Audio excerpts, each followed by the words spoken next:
Hi everyone. I had some technical issues. I didn't know if I was streaming yet or not. So I thought I was when I was talking and I hadn't started it. But I do see now that, okay. Okay, it's good. Is it good? I'm still getting used to this. Let me know if the music is too loud. And if everything is good.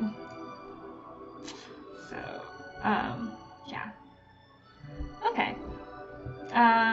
So this is the first Draw With Me tutorial stream.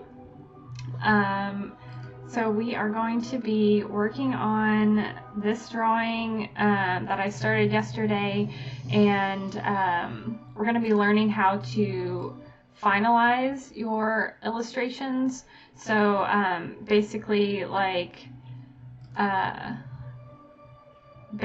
cleaning it up and rendering. So getting rid of kind of like all of these like little sketchy lines, or maybe not all of them, we can leave some of them in there, but like around her hair right here, it's pretty messy, and of course her hand is just a bunch of shapes right now, but we are going to kind of like go through the process, and here's my pencil, got it.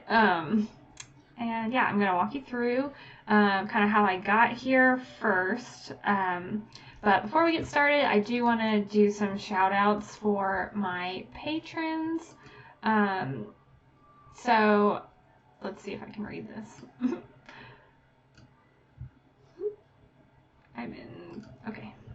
Yay! Okay, so these are the new patrons for this month, and they are sponsoring this video. So we have Nara Drawing, T. Buon 310, Crazy Mermaid Ray, O. Kinsey Logan, Octocats Art, Flurga Burber Slavit, that one's a tough one. I'm Clary, Miss Crochet and Coffee, Mariah S173, KT Lady Crafts, Elmy Art, White Star Rose 21, Xenia Knoll, and Stars Creations. Thank you guys so much for choosing to support me on Patreon. These are top tier supporters, so they get shout outs in my videos, and this month I did a live stream instead, so they have a shout out in my live stream. So yeah. Thank you guys, and we are going to start doing this drawing. Okay. When I started this yesterday, gotta explore these layers and try to figure out where everything is. So, okay, these are all my lines. So you take them away, and she looks really scary. There's the colors, background. Okay, Marley, hush. Marley licks his feet way too much. I'm sorry if he gets a little bit too much. Okay, let's see if we can. Okay, so this is what I started out with yesterday. There we go. So I started out with like a really rough sketch. And, Marley, come on, dude. Come on. I don't know if you can see his face, but he looks so cute. Oh, probably. Honey. Okay, sorry. Hi, everyone. Okay, so I start out with my rough sketch, which is underneath of this. As you can see, like the kind of fuzzy parts.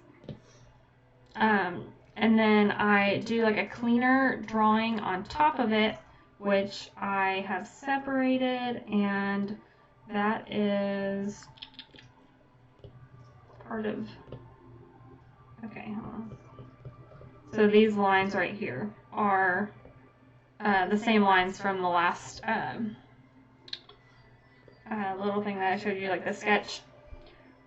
So I will take those clean lines and I change the color of them to make them, like, I usually do like a dark red.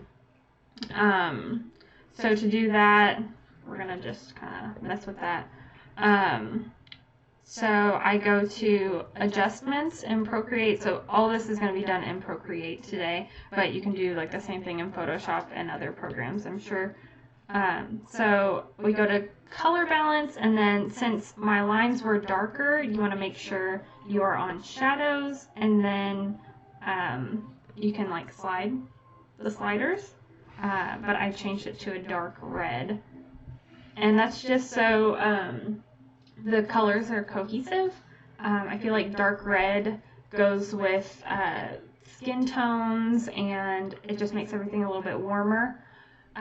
So I do that, and then I will go in, and I think I changed the background next. I guess I could just show you the speed painting. That would make more sense, right? But we're going to do this first. So here's my base layer. So I always have like the silhouette blocked out, so you can see like I just went around the lines and I filled this in completely, making sure I got most of the silhouette filled in, because if you don't do that, like these little like lines right here where I didn't fill it all the way in, where's her hair? Well, I guess you can't see them because of the line in the way, but it wouldn't be filled in with another color. So after I do my base layer, I'll make a new layer on top of that and make it a clipping mask. So, oh, I'm sorry. Is there an echo? I don't know how to fix it.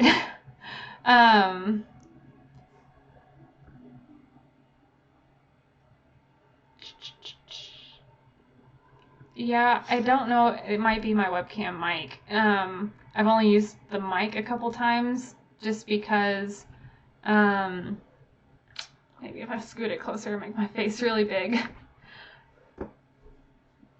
That's weird that there's an echo. Is it better? Good now? My other mic broke, so like my better one. Yeah, it might be just the mic. Sorry, guys. I hope it's like okay. I can turn off the music if that would be better. Just let me know. Okay. I have two mics on. Oh, shoot. I did. Oh, how do I stop it? Is that better? Better?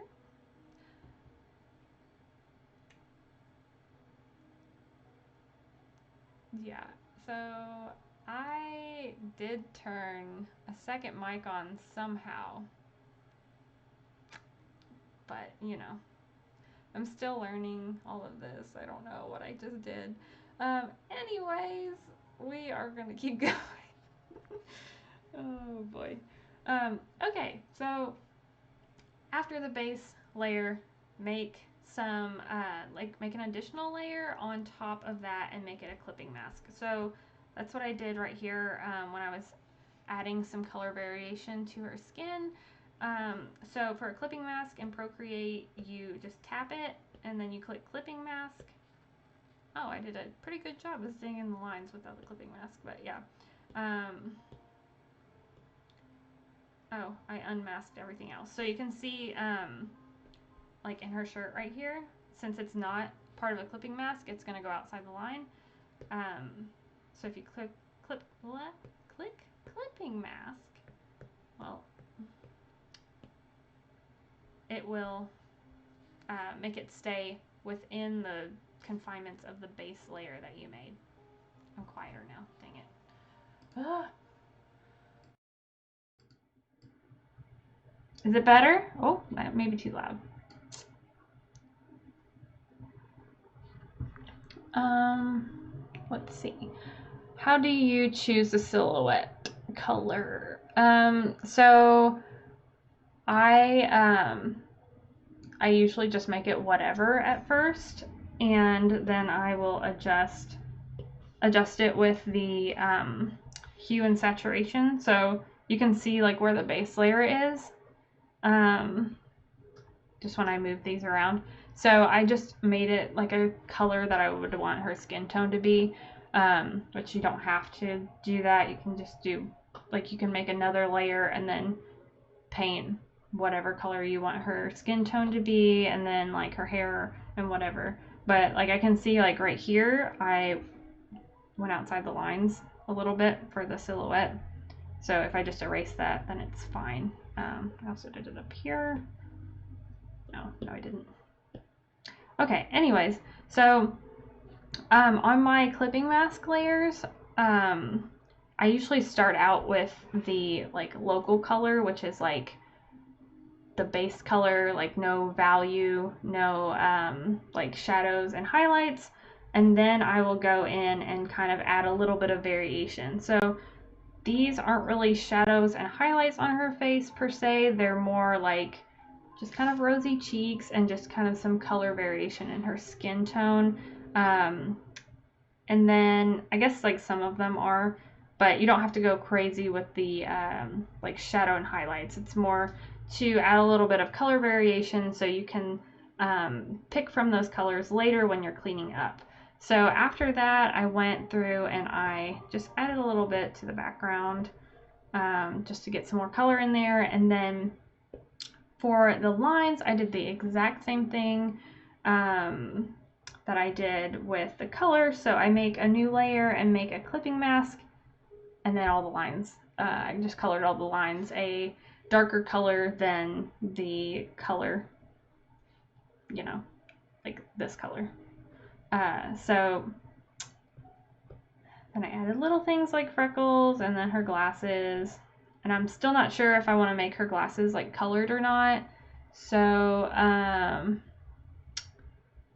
still kind of like debating that, but it's on a different layer, so it's okay. So up here in the corner, right here, I'm gonna leave the original image, like the like where we started from, so we can kind of refer to that as we are continuing the drawing. So I do have a question on the Discord channel for Patreon. Hannah by Grace asks about value layer. So I talk about this in several other tutorials I've made for Patreon. So to check your values and make sure you have some good contrast, I make what I call a value check layer. So this layer will go on top of everything. So I'm going to move it all the way up here, and we can even rename this value check. And then what you'll do is you'll grab white and fill the entire canvas. And then you'll go over here to your layers, the layer properties, and you'll go all the way down to color. So that gives you your values. So right now I can see it's very flat. If I add some like more darks and more lights, then we will get some better contrast, and we can go back and check this and make sure we're heading in the right direction. Because right now, like her hair and her little like bow, like headband thing, it is like pretty much the same value, and you can't really tell that she's even wearing anything on her head other than like the lines. That's the only indication. So we want to make sure that we change the values. So if I were to make it like a darker yellow, like the lines here,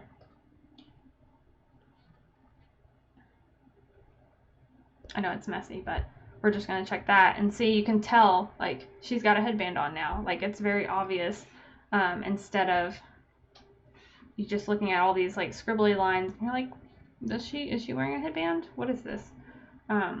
So yeah, but that's something really helpful to have, so you can keep like checking yourself.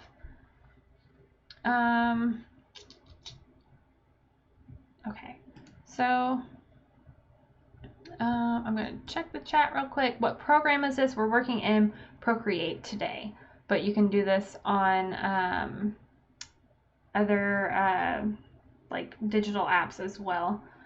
And what brush did you use for the sketch? So I have linked the sketches, or I'm sorry, I've linked my brushes that I'm using in the YouTube like description thing.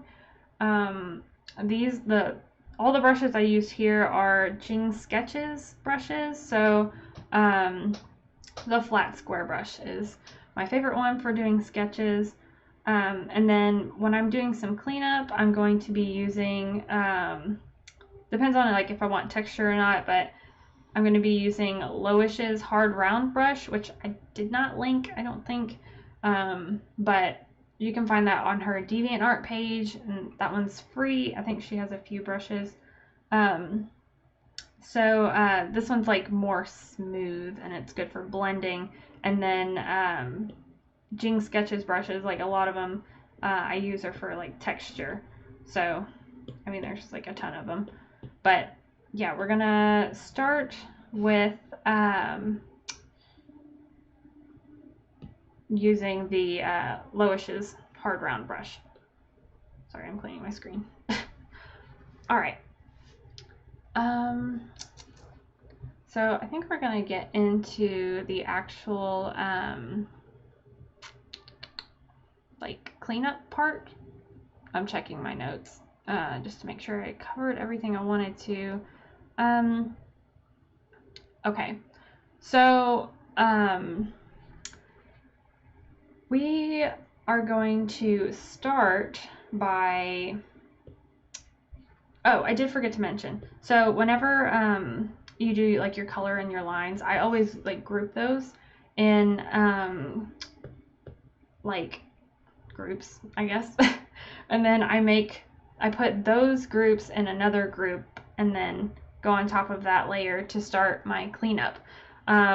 For your lines and your color, like I think it's really important to stay organized for those. That's why I keep them like sorted in different groups, and I have like, you know, the base layer and then the clipping masks and everything just all together, because the cleanup process that I do is not as organized. So besides like doing like a demo kind of thing like this, it's harder to explain since it's just kind of like messier, and you have to kind of like use your best judgment on where to pick your colors from, because basically the like only tools we'll be using is like a brush tool, and you'll be using the color picker. So on Procreate, if you tap and you hold and you move around,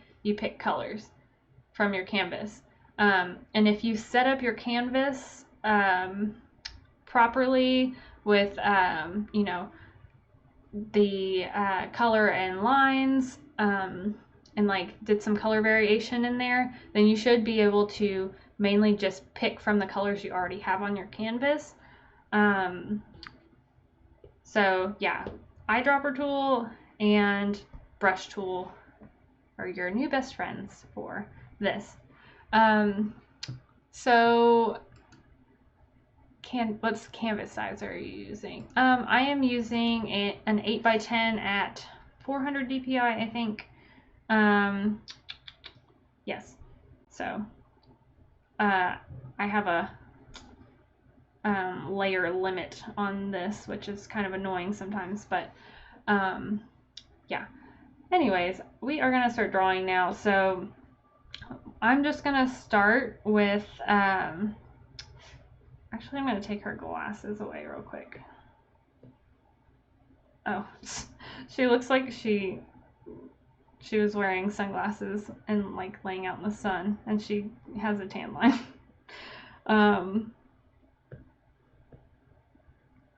Actually, I'm not going to. No, I am. Just because I don't want to, like, if I leave her glasses on and I start cleaning stuff up, then I'm just going to, like, go in here and, you know, draw around the glasses, like, start cleaning this up. And then when I want to, like, if I want to put color underneath her glasses, then I won't be able to because the glasses won't be on a new layer. So I'm not going to do it that way. I'm just going to take her glasses off and we're going to add those later. So your main goal whenever you are cleaning up an illustration is to stay true to the feeling of your original sketch. I know I've had plenty of times where I used to like do line work for drawings, and like I would do the sketch, then I would like lower the opacity and then try to do like super clean lines, and then I would hide the sketch and it would be like, ooh, this is not what I wanted at all. Like I didn't like how the lines turned out. They were too stiff and just like, I don't know, they just didn't have that same like energy as a sketch did. So I like try to figure out a way to avoid line work besides like sketching and like kind of cleaner sketches. So this is kind of like what I came up with just by like watching other people's tutorials and just adjusting things to how it would like fit in my workflow. So yeah, so basically this is like working around making clean line work by painting on top. And the reason to paint on top of everything else you just did is so you can like hide it and compare. It's like, did this get me closer to what I want my finished product to look like? Is this staying true to my sketch? And right now I see it like it moved her like jawline down just ever so slightly. So I think I'm going to add back. I'm going to pick up this color and I'm going to add it back over here.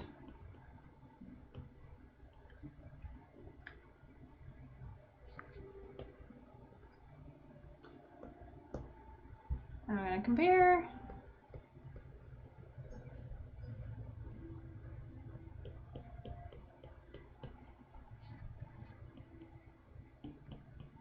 Come back over here.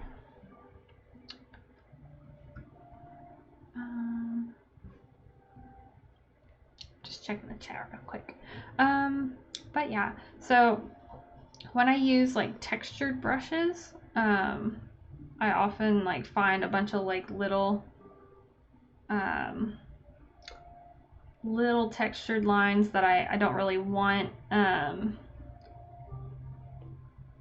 when I'm cleaning up. So I like some of the texture still in there, but just little things that make it look messy, like right here, like this little thing, that was from me erasing out some of her, like on her eyelashes or like her hair or something. So that's stuff like that I want to clean up. And I mean, like you can leave it more sketchy if you want to. There's no like, there's nothing telling you have to like clean it all the way up. I usually don't. I leave some sketchiness to it because that's just like what I like, but it's kind of up to you like where you stop your cleanup process. But as you can see, I'm just picking up colors that I already have down and I'm just smoothing things out and checking back on this, seeing did that make my drawing better or did it move me further away from my sketch.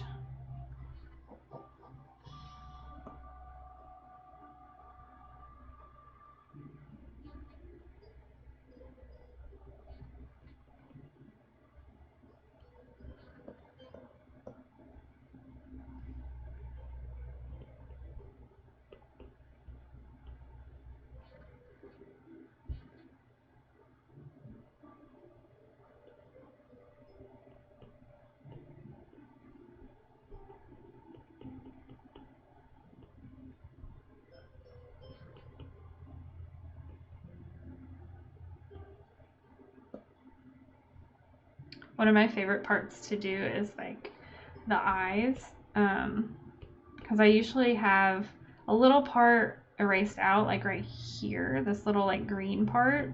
I'll have it erased out, and then I go back later and I'll like pick the actual color that I want it to be. And when I go on top of this, I feel like it just really brings the drawing to life. It's like it makes her eyes pop so much more by doing that. And I'm pressing really lightly and just going back over this, and then I'll go back and clean up. Well, no, that's the wrong color. I'll go back and I'll like clean some of this up.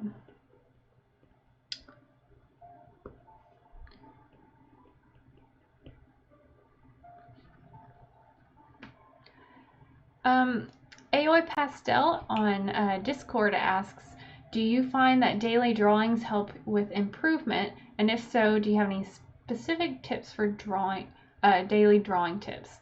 So I do think that drawing daily definitely helps with improvement. But you need to like remember that you should take breaks. Like I usually don't draw very much on the weekend. I mean, sometimes I do, but since like that's what I do now, like for a job, I try to give myself a break, and it helps me like stay kind of like in that groove. If I do take a break on the weekends, I will be looking forward to drawing more like during the week. But if you are if you're talking about like trying to improve faster, drawing daily is definitely a good idea. So like that's what I did for a while, like when I started my Instagram, and I was like really determined to get better and kind of like find my art style. I just started drawing more, and like it was only like, you know, an hour a day, like 30 minutes to an hour. I would get home from work and just start drawing and try to finish something in like 30 minutes to an hour. So I would have time to post it that day. And it helps like trying to stay consistent, like on Instagram. Like if you're drawing more, you're gonna have more stuff to post. So I think setting aside time for yourself, like make a schedule, say, okay, I'm gonna draw at this time every day, or, you know, 5 days a week, whatever. Kind of like going to the gym.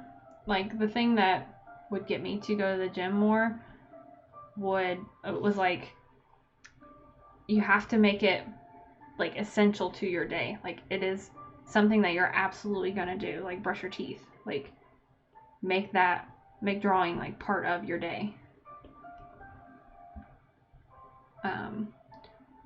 So maybe like do, I don't know, like one sketchbook drawing a day, or if you're trying to do like more digital sketches, like just open up a new canvas and do a sketch. You could do maybe a figure drawing. You could maybe look up like a random character generator where it gives you like a description of a character and then you come up with what it looks like. So those are fun. Or you could do like a draw this in your style, or some kind of art challenge on Instagram. But there's all kinds of things that you can do, like just draw something in front of you, like you did your drawing for the day. If you are trying to be more consistent, like you just have to like do the work, get it done. So yeah. I'll read the chat real quick. Do I flip the canvas? Yes, I should do that now. We are going to flip the canvas.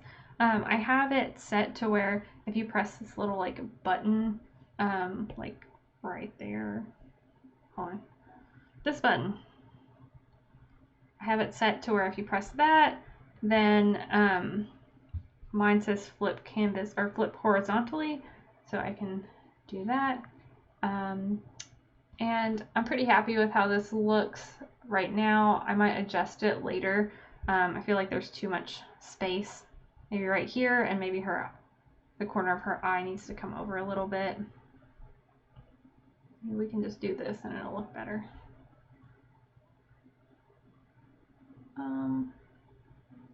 And I also see that this, on this side, the lid, like up here, is like thicker. So,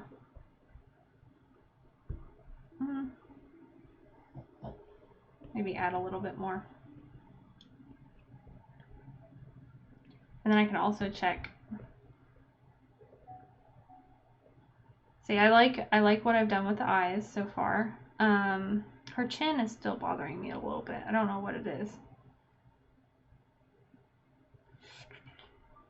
And the good thing about doing your cleanup layer on your, like on an additional layer, is you can always like go and liquefy it, and you can move around like what you did. So it's like, woo! But yeah, I'm just moving up her chin, and we'll see. Oh, no, I had it too far up, I think. Scoot it over. I think that's better. But now I'm going to flip it back, and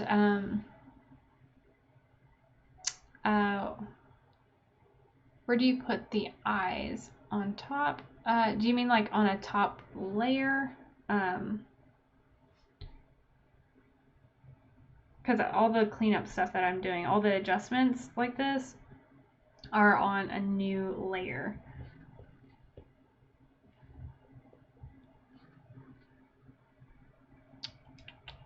Should you add these lines on a layer on top of the sketch?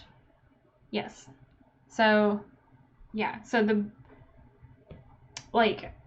all the cleanup stuff is going to be above all of the lines and the color. So these two groups that I made, those are done. So we've packaged those into two little groups, and we're not going to touch them anymore.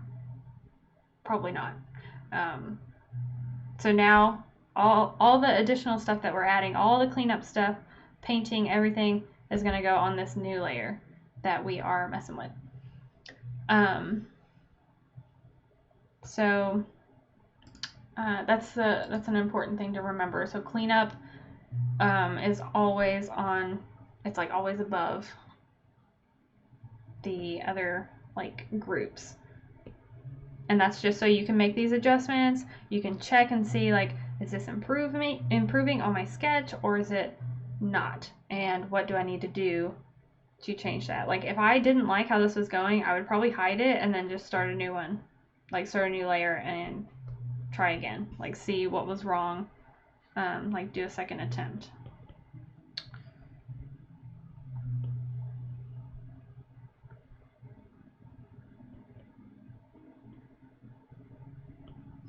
And the good thing about using like a really smooth brush, it's like this brush, the hard round brush, it's like the lighter you press, it's just so smooth.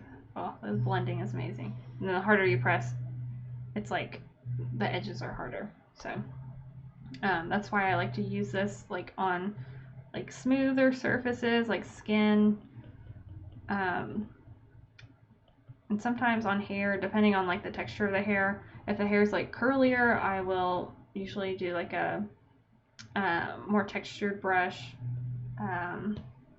Probably, I like the flat square brush for adding like shadows and stuff and like texture to the hair, but sometimes for the lines I will use the angled sketching pencil in the Jing Sketch Complete Collection pack. But yeah, so I'm just going to use the hard round brush right now. Oh.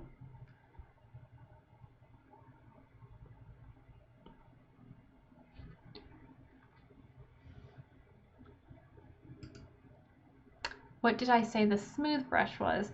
The smooth brush is Loish's hard round brush. So I forgot to link that in the description, but it's in her free brush pack on DeviantArt. I believe it's still up there for download, but they are Photoshop brushes, and you'll have to convert them to a Procreate file. So I think Photoshop brush types are .avr files, and then I think Procreate is just called like .brush at the end for the file extension. And I don't remember how to convert them, but I know it wasn't very hard to do. And I know there's plenty of videos on YouTube for like tutorials on that.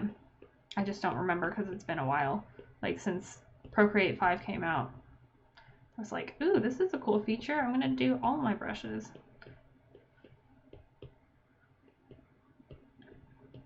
And now I've been using Procreate like more than I have Photoshop lately. So that's what I've been doing like all my commissions on, is Procreate.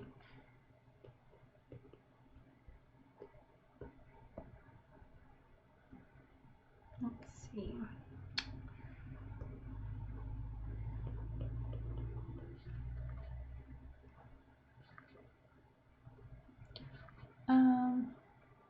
So do you, on Discord, Miss Crochet and Coffee asks, so do you make layers for everything? Like eyes, nose, lips, etc. No, not particularly. Like I said, the cleanup process for me, it's kind of like all over the place. I will start doing these, and then if I'm gonna make some pretty drastic changes, like if I want to, let's say, block out the entire shirt, which I will do eventually, but if I want to do this, to get rid of all the like plaid lines that I made earlier and maybe pick a different color for those, I will fill all this in, but I don't want it to be, like if I already started on the hand, just say I did like something here, and these, like the shirt is touching the hand, I don't want to start doing some like drastic changes on the shirt and then be like, man, I don't really like that, like when I hide it, and then it's like, well, I already did the hand. I guess I could, like, you know, go over here and cut this out, and then it's like this, but it just makes it easier. You can make more layers. It's not a big deal unless your like layer limit is like close, but if you know you're like nowhere near a layer limit, then I would just say like just keep making additional layers to add more detail on. So like that's basically what we're doing here, is we're just adding more layers to get the details like layered up from where we started. So I'm gonna hide this. I'll probably go back to it later, but like the other ones that we did, like these are a lot more organized than the cleanup stuff. So I don't have everything on a separate layer as far as like facial features and hair or whatever, like the lines part, but I do have like I have her facial features and her skin kind of on one layer, and then her hair is on another layer, her shirt, and then her like little bow with her other, like her undershirt. So those are like all organized that way, and that's just so like I can, like, say for example the yellow bow and the shirt, so we can go back, and since they're both like the same color, I can go to color balance, and we can just change completely. Like if I wanted to give her a pink shirt and a pink bow, that's super easy to change since I have all those on different layers on the color part. But really you want to have your colors picked for the most part before you start doing any kind of cleanup, because that really helps you to like, you don't have to worry about choosing colors anymore. You can just color pick and start like cleaning up. And this is my favorite part of doing a drawing because it's like super relaxing to me. I like, you know, cleaning everything up, making it look nice and clean, and just getting to play with the colors that I already chose. It's like super stress-free for me. This is the kind of this is the part of the illustration where I'm just like, I'm gonna listen to some nice music. I don't really have to focus that much. I have an easier time talking on the stream when I do stuff like this. But yeah, definitely my favorite part. Pretty stress-free.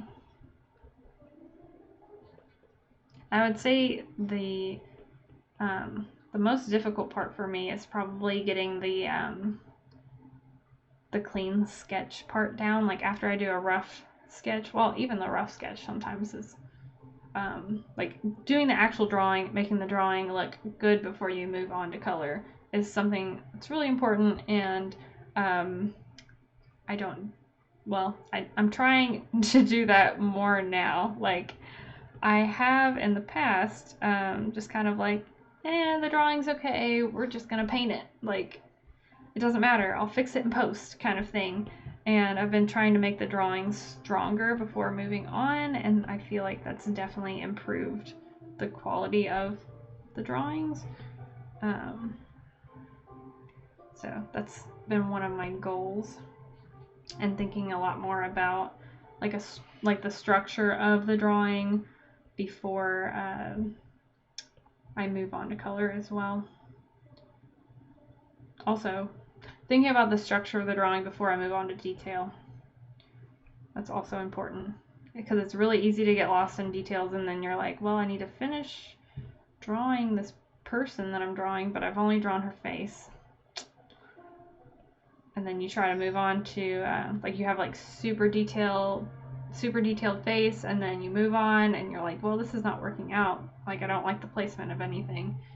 And that's when you need to really think about structure beforehand and do some really rough sketches. Like whenever I did her rough sketches, like underneath this drawing was like so messy before I put the other lines on top. But I still managed to capture like her look, so I'm pretty happy about that.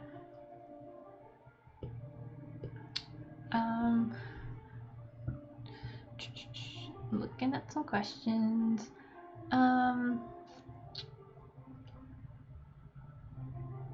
Let's see. Oh, there's a bunch of questions on here.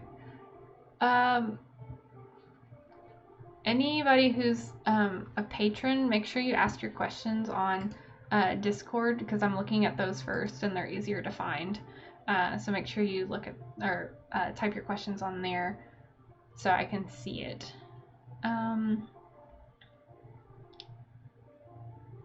When will you do another live stream? I'm not sure when I'll do another one. Probably like next week. We'll just do like a chill one. I might like work on a draw us in your style or something. But I will have this posted on YouTube after it's done. So you can like watch the entire thing if you want to. And if you want to like follow along with this, but you don't have the like file, like if you're not a patron, then later on, if you want to join, you can still like follow along with the stream when it's like a post, and you can try it for yourself. So really, like, I'm just kind of jumping around here. Like, I've done some of her face, and now I'm like working on the hair. I just kind of like jump around, like whatever I see that I'm just kind of like, I want to work on that now. I just do it. So like I said, not super organized with this, just kind of if I see something and I'm like, oh well, I want to change that, then I do it, and I just make sure I keep looking and making sure that what I am changing is working towards my goal and I like how it looks.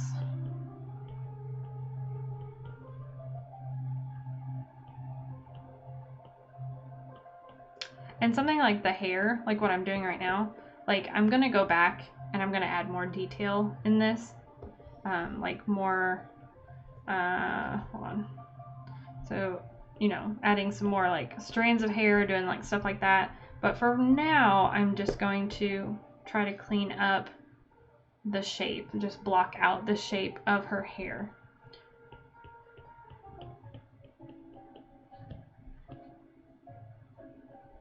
And then I can even go back and pick up the color of the lines and just kind of clean those up too. And later on, after like this part's all finished, like doing the basic cleanup stuff, we will go back and I'll show you this all later when it's done, but we will like duplicate this group, this character group right here. So this whole group, we will duplicate everything that's in here and we will flatten it, flatten the new one. So you don't want to like lose all your layers. So you're gonna flatten the duplicate and then we can go back and we can erase out like anything like this that's like part of the lines. Like I'm just gonna erase around the silhouette and just clean it up and make it look really sharp. So like right here, I'm not gonna like go back in and clean up her ear and make her ears like extend. Like I'm going to just erase that out later. But we don't want to worry about that right now because it'll be super fast and super easy when we do it. We just want to worry about getting everything else cleaned up.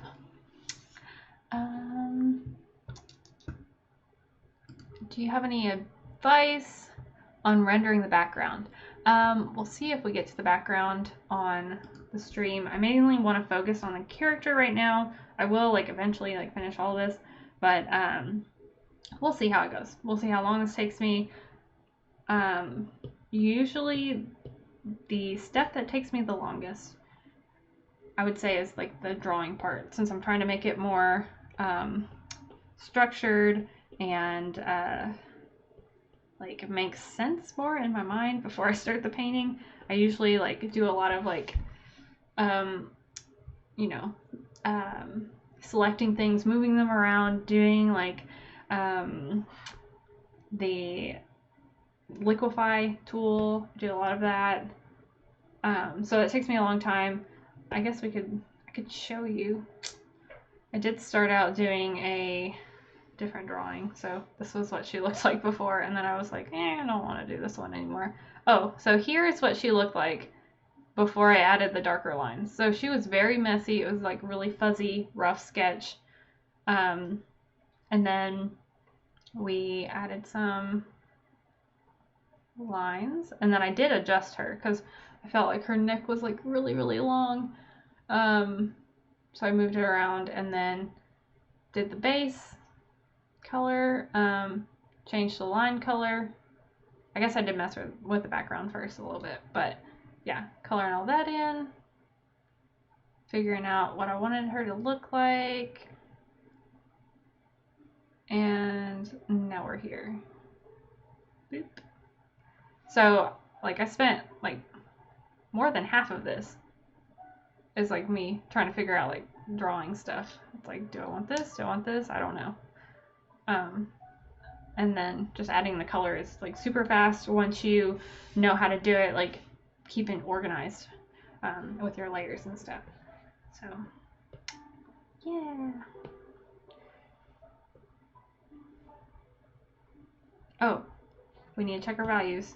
Gotta make sure everything is going good. It made her hair like pop a lot more on the top, so and I'm not really focused on values right now, so it's going to be a little bit different later. So after we do the cleaning up on the edges part, I will go back and I add some lighting and everything, and I really like doing that part too. That's another one of my favorite steps. Yeah, we're just gonna continue with this part. And like right here, this line, I feel like it gives it more kind of weight, like it has like a stretch to her pigtail. And then this one, since it's kind of like popping out like that, you can tell that it's sitting on her shoulder a little bit more. So this one's like, oh, it's weighed down a little bit, it's heavier, and it's coming down into this like little ponytail. So yeah, so little like details like that will really help give your illustrations like a little bit more life to them. Just thinking about like, how would this actually like react? I mean, it might not be like 100% realistic. It's just kind of like thinking like, oh, I think her hair would kind of, you know, kind of pop up. I can't get the camera right, like that. 2 questions. The first one is, how many sketch layers do you use typically? I mean, usually just like a rough sketch layer and then like the cleaner sketch on top of that, but sometimes it gets a little wild and I struggle. So it might be a lot of layers of like testing things. But you know, every illustration is not the same. Like you can't exactly follow everything to a T. I'm not gonna have, you know, the same number of like color like layers on every single one. It's just gonna kind of vary, and you have to be able to adapt to that.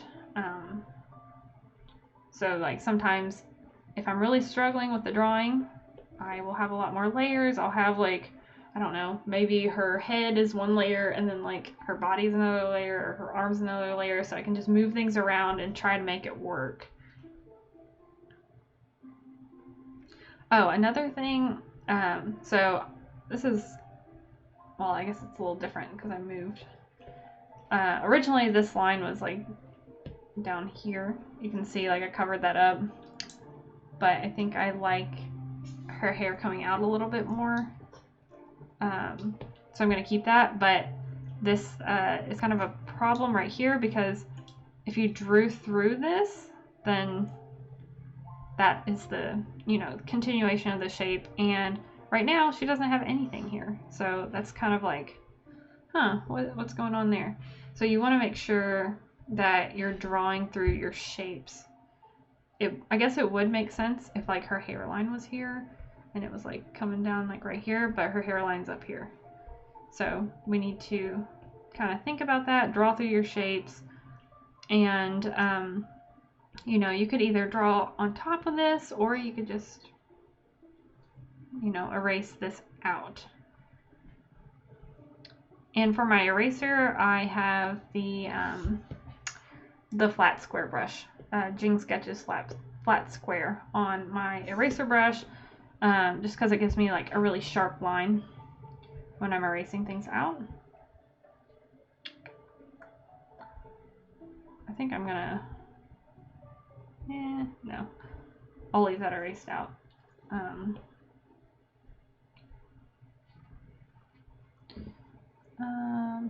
What's the second question? What brushes do you use for sketching? So I always use, pretty much always, like I use the Jing Sketch flat square brush or one of the sketching brushes, usually the angled sketching pencil. Sometimes I use the mechanical pencil or the dry fountain pen, but a lot of the times I do use the flat square brush. But the brushes are linked in the like video description thing, like the live stream description, so you can find those there. So here I'm kind of like, you know, doing the hair, And I think, like, this is one instance where I would make a new layer and work on the bow. Because if I don't like what's going on with the bow, and I'm like, you know, oh, working on the hair, whatever, and it's like part of the same thing, then I can't change the bow without having to just color on top of the whole thing. So I'm going to make her little headband part of another layer.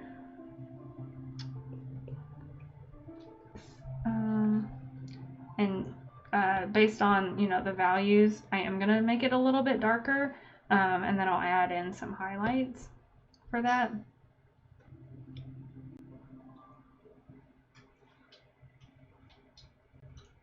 Sorry about Marley's licking.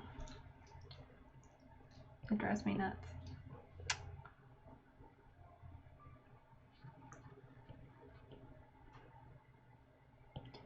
It's his hobby, I guess. It's his favorite thing to do. Other than eat.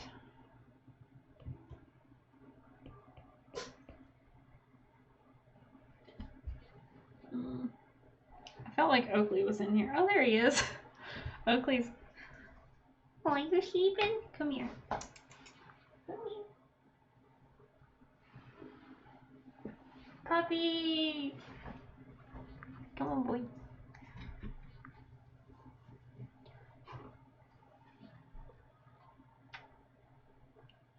Oh, I cut Oakley's hair the other day, and I actually did not do a bad job because Marley's had some rough haircuts in his day. Isn't that right? Yes. He knows I'm talking about him. You went down? His hair is shorter. I had to cancel their groomer appointment because they're not open anymore. Oh, honey, what you want? You want down or no? He acted like he wanted on my iPad. Silly boy. He's goofy. Could you make a tutorial for drawing hands, please? Maybe. I'm not very good at drawing hands. It's really a struggle. It probably wouldn't be a live stream because it would take me a while, because it would just be me like redrawing over and over and over again the same thing and being like, no, this looks so bad. I mean, you'll get to watch me struggle through this one. I'll probably have to like hold my hand up, like, I guess it would be this one. I don't know. It's gonna be tough. I'm not looking forward to it. That's usually the last thing I do, and I'm like, I'm almost done, and then it's like 30 minutes later I'm still drawing the same hand.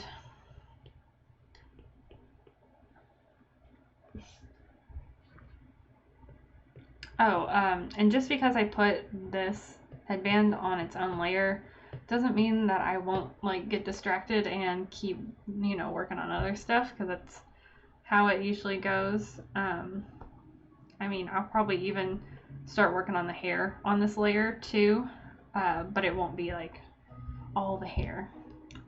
But I'm going to go ahead and change back to the layer that I was on before that, and just kind of keep going. I do need to add some kind of like a shadow underneath these. And when you're doing this cleanup part, like, it really helps to, you know, press really lightly, and it's okay if you go on top of stuff. Like that's what I was just doing over here. So I'm like drawing on top of this, but it's really showing up more on her forehead, and I can just pick this color back up,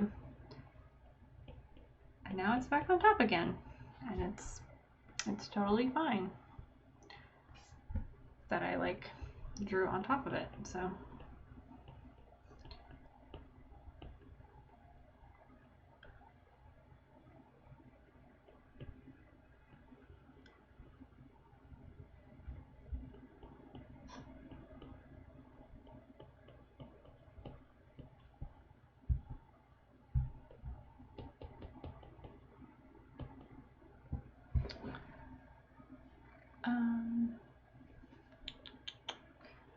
see. Can you do, or can you quick sketch the shape of an eye so I can see how you do it? Let's see. I'll just do that real quick so we can get back to the cleanup. Probably shouldn't use white. Let's see, we're gonna use black, and then well, we're just gonna change the value check to like a normal layer real quick. I do have a video on how I draw eyes, or like it's more like understanding the shapes of the eye first, and then I kind of talk about like stylizing, but I normally start out, you know, oh no, we're gonna use my sketch. Some brushes, I'm just like, I don't want to sketch with this. It's like a lot more difficult for some reason. But so instead of doing like completely a circle, I usually like kind of make an oval first. So this would be like the left eye, I guess, or no, the right eye. Your right eye, I don't know. But yeah, like ovals. And then I draw the upper lid on top. These are like super close together, by the way. They're gonna look really strange. Maybe not. They don't look too bad. Here's some eyelashes. Put a lid on the top. So that's kind of like the lash line right there.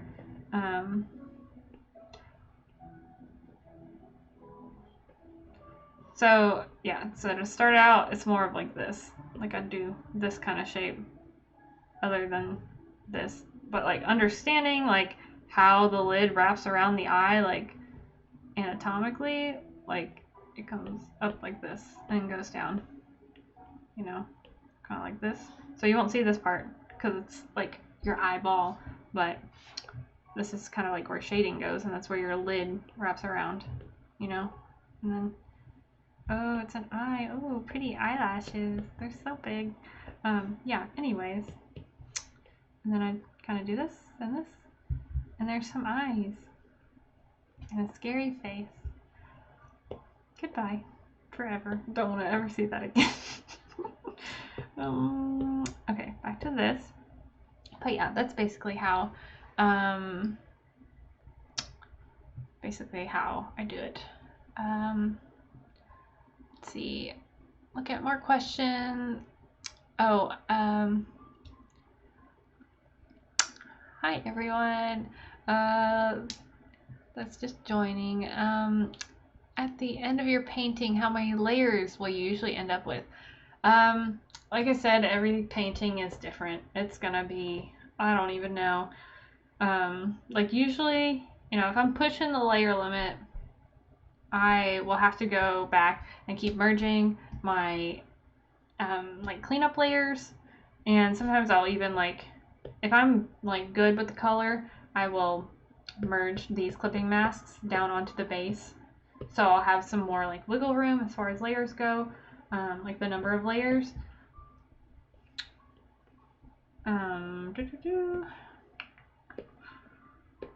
Nope.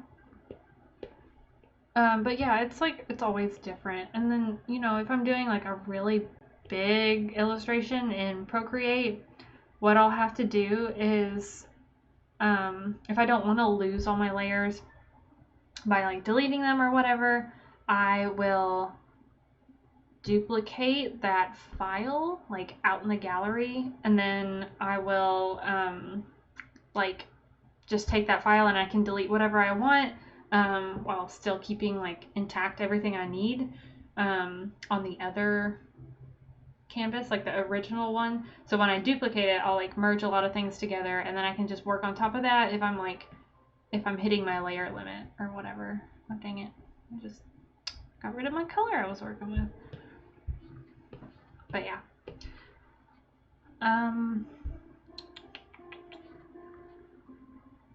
How do you get your art to look so smooth?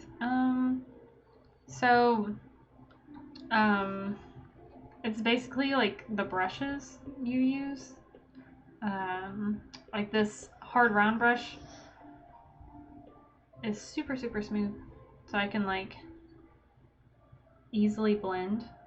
Like you can see it's like keeping the color underneath still, but it's like adding a little bit, so it's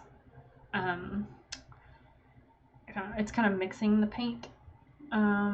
But that's because, well, I don't even have the opacity lowered, but you could do that. Like if I lowered my brush opacity, like I could press harder and it's still letting the color underneath show through.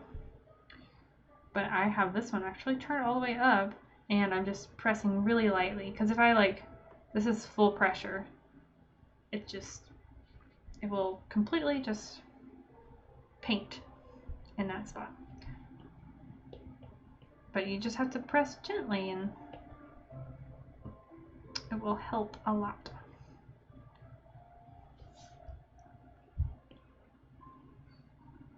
Also, I think this method of like color picking, like for cleanup, I think that also helps make things look really smooth, because I am just using all the colors that are already on my canvas. Like this is another good thing about using a textured brush for your sketch. You get more colors than you actually put down. So here's what the color I put down. This like reddish, like pink color for her ear. So if I move in here, I didn't put this color down per se. I didn't pick this color out. I picked probably this color, but since it's textured and it's letting the other color show through, I get this like nice in-between color, and I can pick that up and I can do like, oh, there's a nice shadow color. And I don't have to like worry about, oh, where should I go over here? You know, I just pick it up. And it helps everything look so much more cohesive. Like, this is my favorite thing. I love doing this part. I love blending all the colors together. So, yeah, basically. That's how you get it to look pretty smooth. I need to make her ears match. One ear is completely different than the other.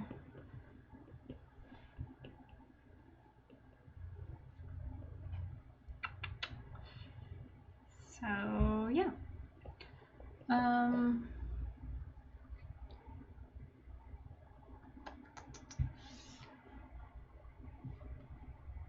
I'm sorry if I missed your question. I'm not gonna like scroll through the entire like chat to like find more questions, just because I want to like continue drawing and like teaching you guys stuff. But just a reminder, like patrons, make sure you ask questions on the Discord, because I'll be able to see those like in my other chat window.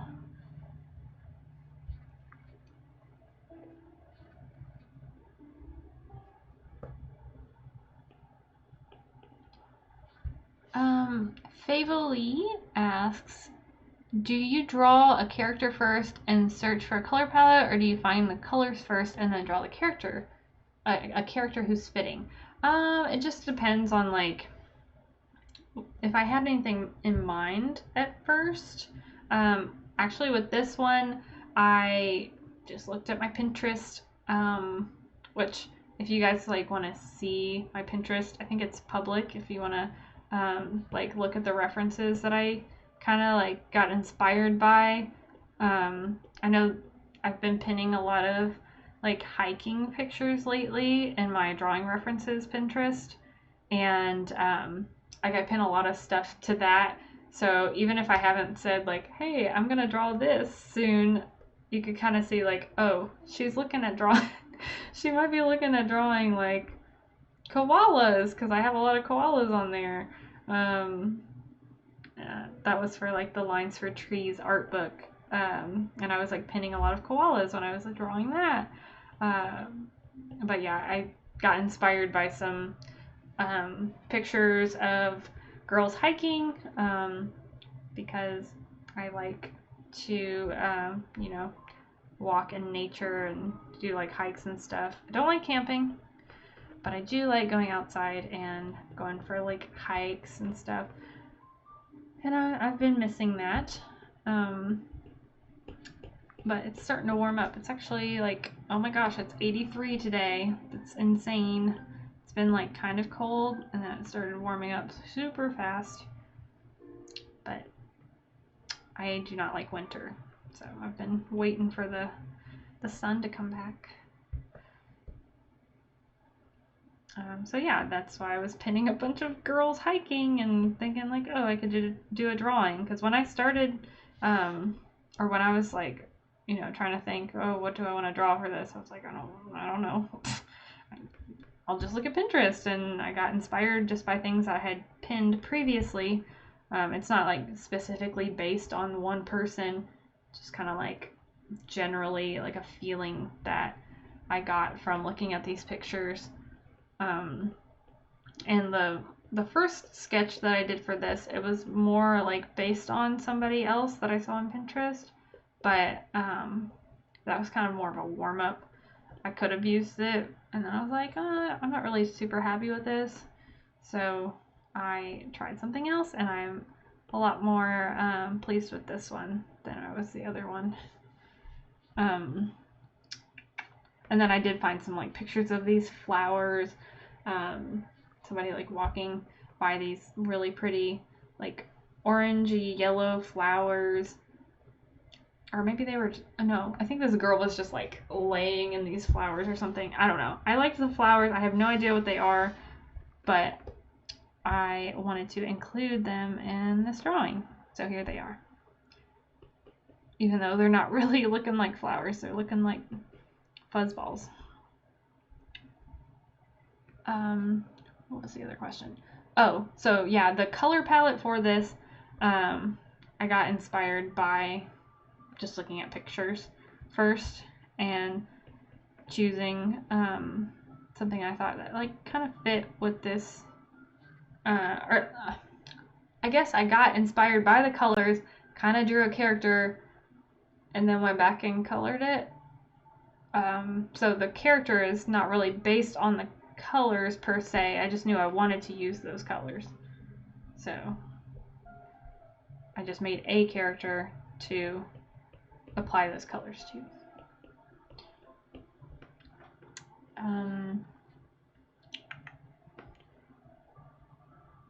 Someone's at my window.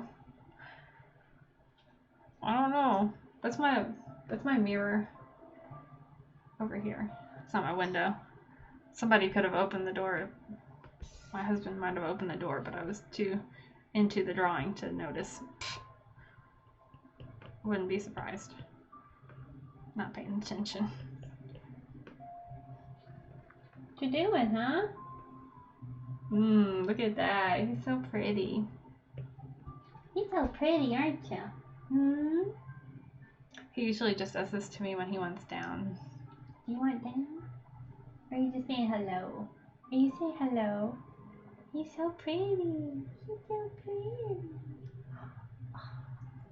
He's being so sweet, aren't you? Oh, you know what?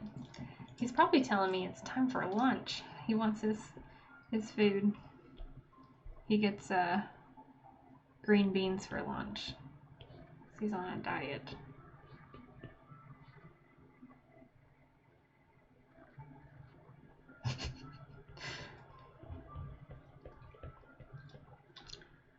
Usually if you say, Marley, do you want bean beans? Do you want your beans? Huh? Do you want your bean beans? Yeah. Oh, now we got Oakley down on the floor because I said lunch. My dogs like food. A whole lot.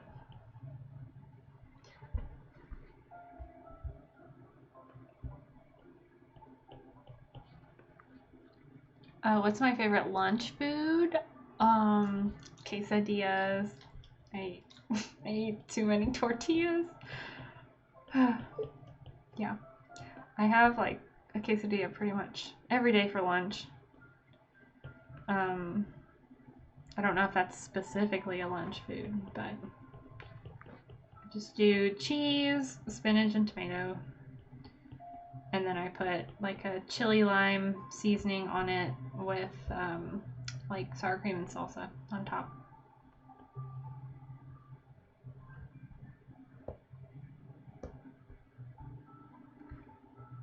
But I have recently tried like getting different tortillas because my other ones that I was eating all the time were really bad for me. So I got these, like, I think they're actually supposed to be like crepes, but they're just made out of like eggs and cauliflower. And they actually just taste like eggs. They're like super, super thin. And they're okay, but I'm just like, I love tortillas. So I'll eat the egg ones sometimes, and then like if I know I'm gonna have more tortillas for dinner, because we like our tortillas in this house.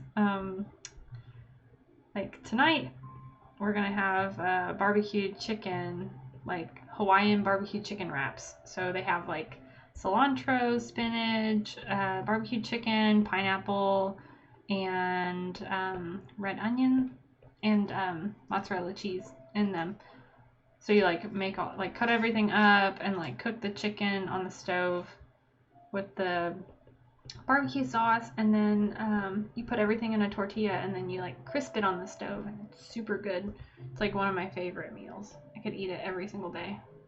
But the tortillas that I recently bought, like the more healthy ones, they're like smaller, so I have to make it pizza style because I can't really roll it up, but it's still like filling and it's really good. So that's what we'll be having tonight. So I probably shouldn't eat a tortilla for lunch. I try not to eat like a whole lot of bread or anything. Substitute as tortilla, but yeah. Oh, honey, you sneezed all over me. Marley's going rogue. What do you want, honey?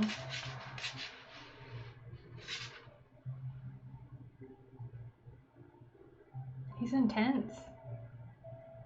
What do you want? Do you want to get down? You just be on the floor with Oakley. Oakley wants up on your bed. Honey. Honey, no. Watch out, Oakley. Come here. Oh.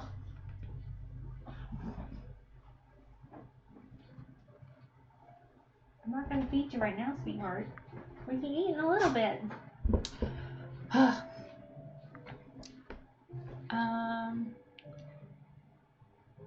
Do I play Minecraft? Oh, what breed is Marley? I forgot to answer that earlier. Marley is a Shih Tzu, and Oakley is a Shih Poo. So he's a Shih Tzu poodle, or toy poodle. So Oakley he'll stay pretty tiny.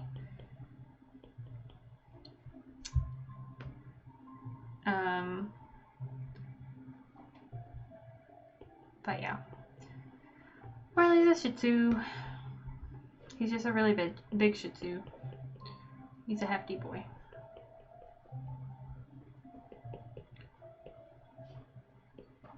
We call him Beefy Boy.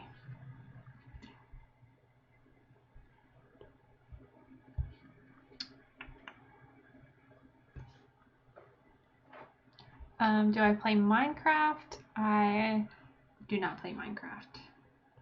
I don't think I have ever played Minecraft, but this is Zelda music. It's like beautiful, relaxing music, The Legend of Zelda. It's I just found it on YouTube, and I listen to this like pretty much every day, and I don't get tired of it. But it's like more piano or like orchestrated versions of Zelda songs, just more like relaxing. It's like playlist, or this video is like 2.5 hours long, so it's got a lot of different music in it. But yeah, I pretty much like always just listen to like Zelda music or Animal Crossing music with rain, or Nintendo music with rain. A lot of like with rain playlists.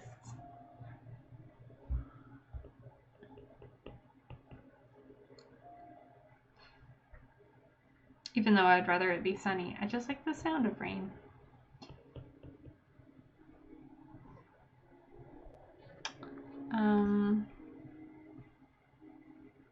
What do you do when you have art block? Oh, flour or corn tortillas. Gotta answer that one first. Flour tortillas. What do you do when you have art block? Well, I feel like kind of recently I had an art block, but I think that was just from like life stress in general, and also like, I don't know, I don't feel great whenever it's winter time. So like whenever it starts to get nicer outside, I feel like I don't get art block as easily. But it helps to just try to like stay consistent with drawing, even if it's something you're not happy with. Just kind of like don't get out of the drawing habit. But it also helps to like take a break and maybe go experience the world. Like maybe go out and draw, or you don't have to draw. You could just kind of like go do something else and it might inspire you to draw. Like, you know, art block for me, like sometimes it's like I don't know what to draw, but then other times it's like I don't want to draw because I'm like struggling with the process or something, or like I feel like maybe it's like not going the way I want it to go. And usually like when I feel like that, I need to like stop feeling like, ugh, you know, I don't like this, I don't like my drawing, it's not turning out like I want. I need to just like skip that step and then say, oh, I'm going to do something about this. I'm going to go take some classes or something. And that's like in February, I spent a ton of time like doing schoolism classes, and they like taught me so much. Well, actually, I only took one class, but it was a lot, a lot of information. So I really did learn a lot, and I didn't even get to finish that class all the way. I still have like what day is it? 28th. I have like a week until my subscription ends, because I know I won't have time this month, but I'm definitely gonna like join back up on schoolism to take more classes, because it was like super helpful. I took Wouter Tulp's expressive characters class on there, and it was amazing. I learned so much.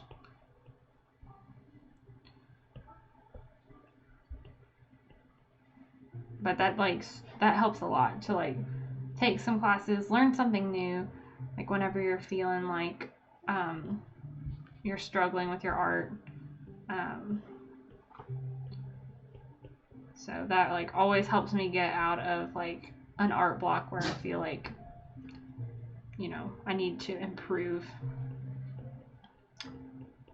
But for like an art block where I don't know what to draw, I just kind of like, I don't know, like for this I didn't know what to draw. Like I just went on Pinterest and I was like getting inspired by like a few things, and like, well, I'm gonna draw like somebody hiking through some flowers that I saw because I like the flowers, and that was pretty much, you know, where I got the idea for this from. Like some stuff is just like really simple. Yeah, doesn't have to be too complicated if you're just trying to like get something out there. It doesn't, I guess you don't always have to like think of a story behind it. I mean, there's like a little bit of a story. Just like she is doing something, she's walking through flowers. She's like in nature, like enjoying nature. But it doesn't have to be like super complicated, like story. Like I don't need to know her entire backstory. But you can always like think about character design and think about I don't know, like adding certain elements of like her clothing to imply like things about her, which I didn't really like go into too much design when I thought about this. I was just thinking, what's something that would be good for a demo? That's just kind of what I came up with. But I really do like the colors, so I like this like mustard yellow color. I have like a lot of clothes that have that color on them. So, and I also wanted to do something that, oh dang it, something that had green in it, because I was looking at my feed on Instagram and I don't use green, like hardly ever. So I thought, we're gonna do something with green.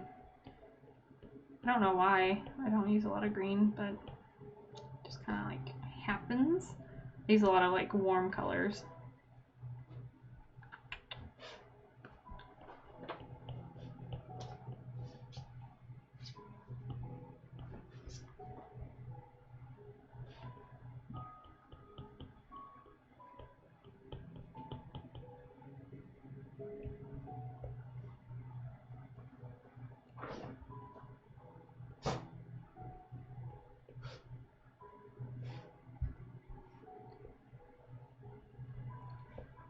I think I'm going to add some of this like darker yellow that's like on her collar down in here.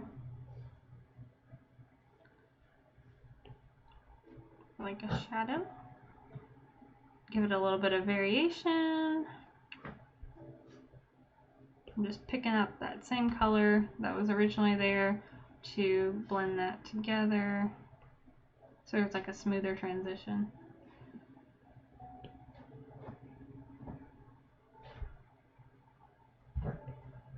That's the wrong color. Let's see. Need to take a quick stand break. How often do you take breaks? I'm really bad about taking breaks. I do a really bad job. I used to have an alarm set on my phone where I would, you know, get up. I guess my watch tells me like, hey, you need to stand. I'm like, maybe in a minute. So I'm bad about that. But I mean, today, like, since I'm not working, I'm not working all day, I probably like won't take a break, but I should take more breaks, especially like to stretch my wrist out. That's probably why I have issues. But yeah, I've been doing like more physical therapy stuff like at home. Like my brother is he's going to school for physical therapy, so he gave me some exercises to do for my wrist, because it's like right here is where it hurts, and it hurts like when I move my thumb sometimes. It doesn't really hurt today, but I have a hard time like pulling my hand back more. It's actually like not bad today, but it usually like hurts right here because this is like always swollen, and I'm not really sure why, because the doctor did not do anything for me. So yeah, but I've been doing exercises. If you need some wrist exercises, you should get like therapy putty and like pull it apart like this to do like a rotation. I just bought therapy putty on Amazon. It was like not very expensive at all. And then if you take like a soup can and put your arm on a table with like a towel underneath it, so it's like this, and then you just do this, it strengthens your muscles right here, so it will help your wrist because all your hand muscles, move your fingers, like are down here by your elbow. So if you like massage your arm up here, it should help like with your wrist pain, because I also use like a racquetball and I'll like put it on my arm. So if you have like wrist pain, it definitely helps to like do stuff like that during a break. I need to keep my therapy stuff in here. It's in the kitchen, so it's not gonna do much there. Oakley wants to leave the room. I'm gonna get the door for him. I always have to like make sure I don't have any dogs underneath my chair. You want out? Who wants out? Who wants to go eat? Go on. Go. Leave him alone. Oakley, leave him alone. Go. Go. Go eat.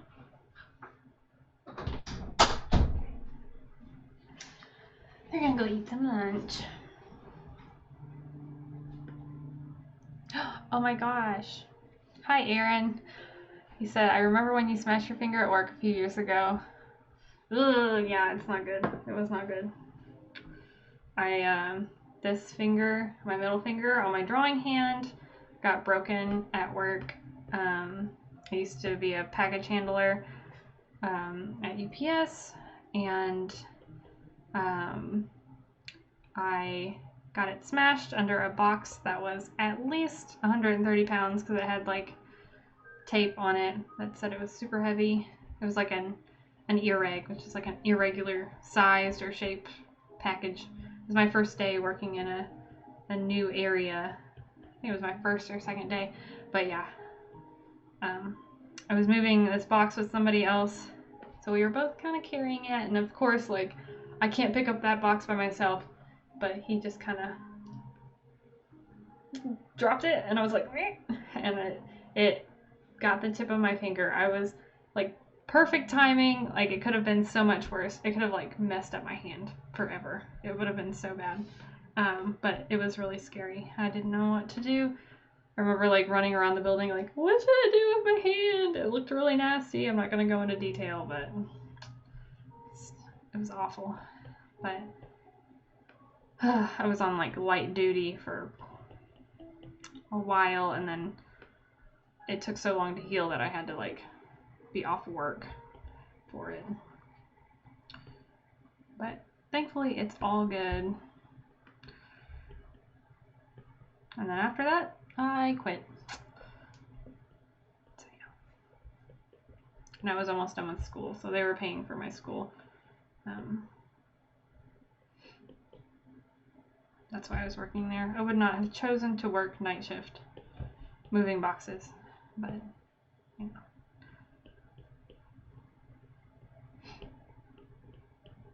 But I was very lucky to not have my whole hand smooshed. Because I could still kind of draw. It was like every other finger, other than my pinky, I guess, like I need these fingers. So I would just draw like this. It was very like awkward to hold a pencil, but it was fine. I had like a big cast on it, and like it looked like my finger was really swollen. But it looked gross, so nobody wanted to see it. I didn't even want to look at it. It was like scary stuff.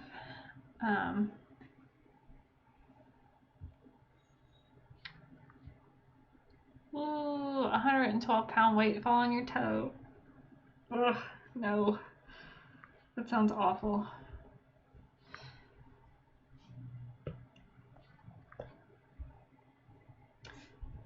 How's everybody doing with, like, whoever's following along? This is what I have so far. I don't know if you guys are like, oh, we're gonna go ahead and group these actually. Hold on. We're gonna group our cleanup layers together so I can just turn all of them off and on at the same time. So this is where I started, and this is where we are now. So cleanup is going good. I'm happy with what we have so far. I feel like it's definitely moving us towards like a final piece, but it's still keeping like the integrity of my sketch. I can still like see the sketch in there. I don't know if I'm completely happy about like this part though. I think I might pull some hair in front of the bandana thing, because I don't know, I don't like the shape that it's making. So maybe something more along those lines and bring this one up front. Yeah, I think I like that better. But yeah, whenever like whoever is working with the Photoshop file and like following along and like cleaning it up on your own, you can like post it to the Discord when you're done, because I want to see like what you guys have been doing with it, because we like might make different choices just because you know, we have our own kind of intuition about things. I just want to see like kind of how everybody's doing. Obviously you don't have to like post it now, but you can post it when you're done with it.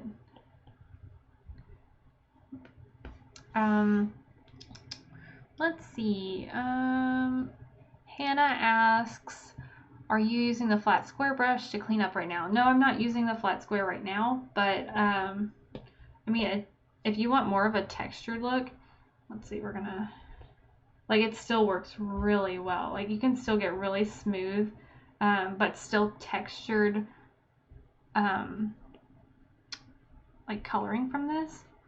It still has, like, a little bit of that, like, graininess, which, you know, later on I'll go back and add some of that. But yeah, it looks really nice still. Like, I really like that actually. But I'm going to continue with doing, you know, the cleanup with the smoother brush. And usually I go back and add stuff to it. Yeah. Let's see.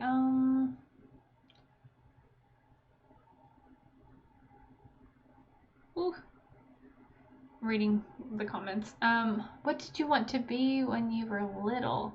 So I wanted to work at a dentist office, like my mom, because I didn't know what else I wanted to do at first. And I would help her, like, at work sometimes. So, yeah. Oh, hi Tia. Welcome to Patreon. I just got the notification on my iPad, so hello. Anyways, yeah, I wanted to be I didn't want to be a dentist per se, but I wanted to work at, like, an office and do office things, because I would help my mom at work sometimes, and I really like coloring with highlighters, and just, like, playing with the supplies. Like, I would draw, like, little things on the highlighter with the highlighters, and like, on post-it notes, and, like, leave them on my mom's desk. But that was the first thing that I wanted to be, and then I wanted to be a vet because I loved animals, and then I wanted to be, very briefly, I wanted to be a teacher because when I was in elementary school, they had like those, what are they called, overhead projectors, where, I mean, this was back in like 2003, maybe, yeah, like 2003, but they had like a projector where you would, like, write on it, and then it would, like, come up on the screen because they used, like, a dry erase marker, and I loved writing on that thing. That was, like, my favorite thing about school. It's like, whenever you were, like, they had these, like, little clear, like, printout things, and you could write in your answers and be like, raise your hand, you know, like, to, you know, answer the question, like, go write it down. And I just really liked writing on that so much that I wanted to be a teacher, because the teacher got to write on it all the time.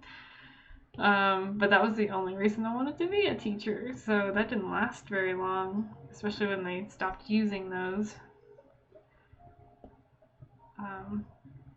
Well, stopped using them as much. I have no idea if they still use them anymore. It's been a while since I've been in school.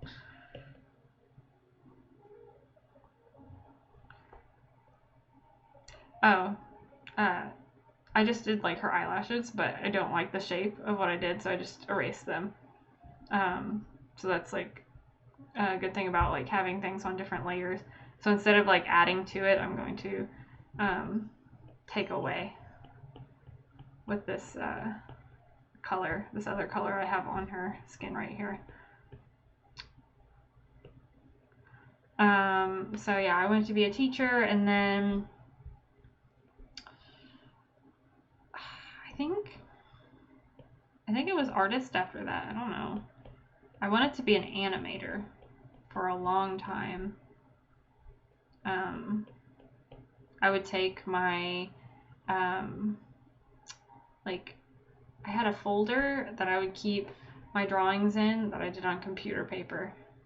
And I would color them, and then, like, I remember in middle school, people would ask if they could see my drawings in my folder.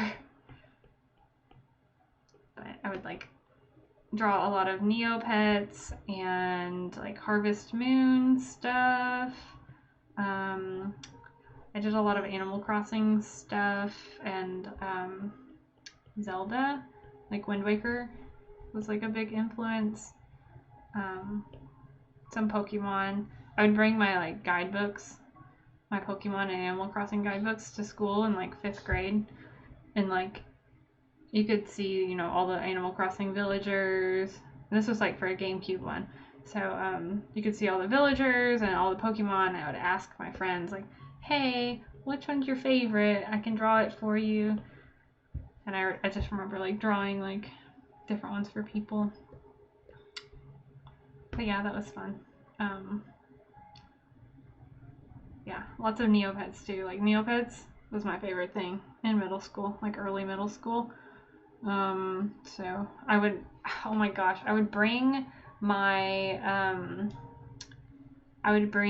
like my Neopets magazines to school with me, so I could like look at those and draw like different things in there.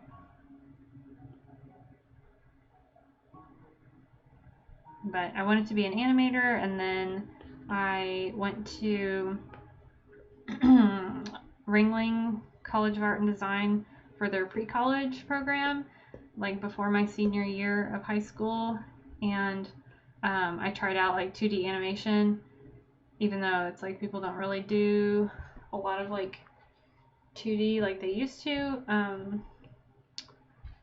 Like I've always liked the look of 2D better, so I took a 2D animation class, and oh my gosh, that's like the hardest thing I've ever done. It's like trying to animate like on paper. I had like a big ream of paper. It was like over 200 pages for 14 seconds of my like bad animation.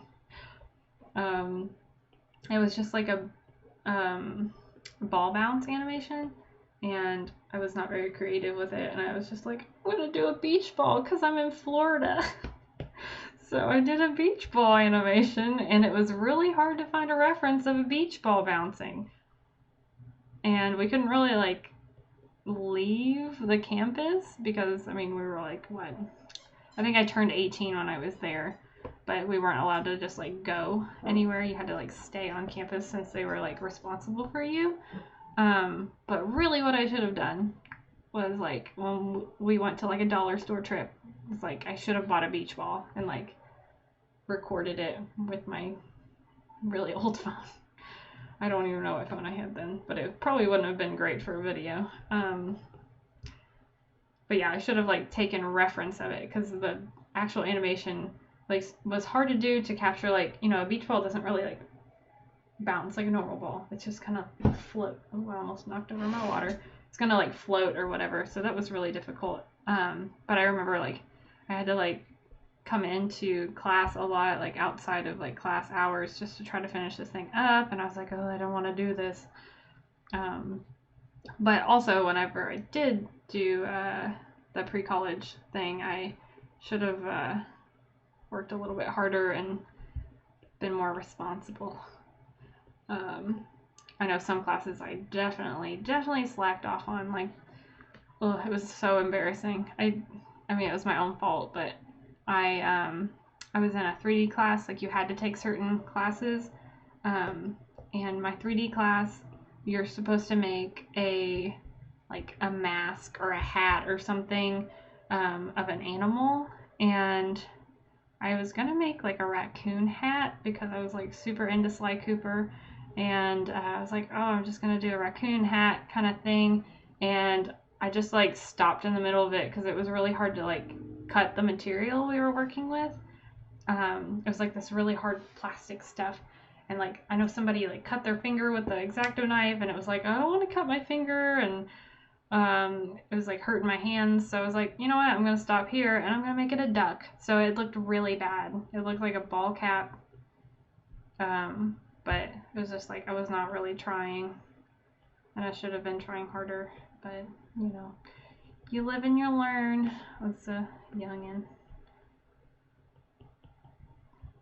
But I did want to go to school there, even though it wasn't for animation.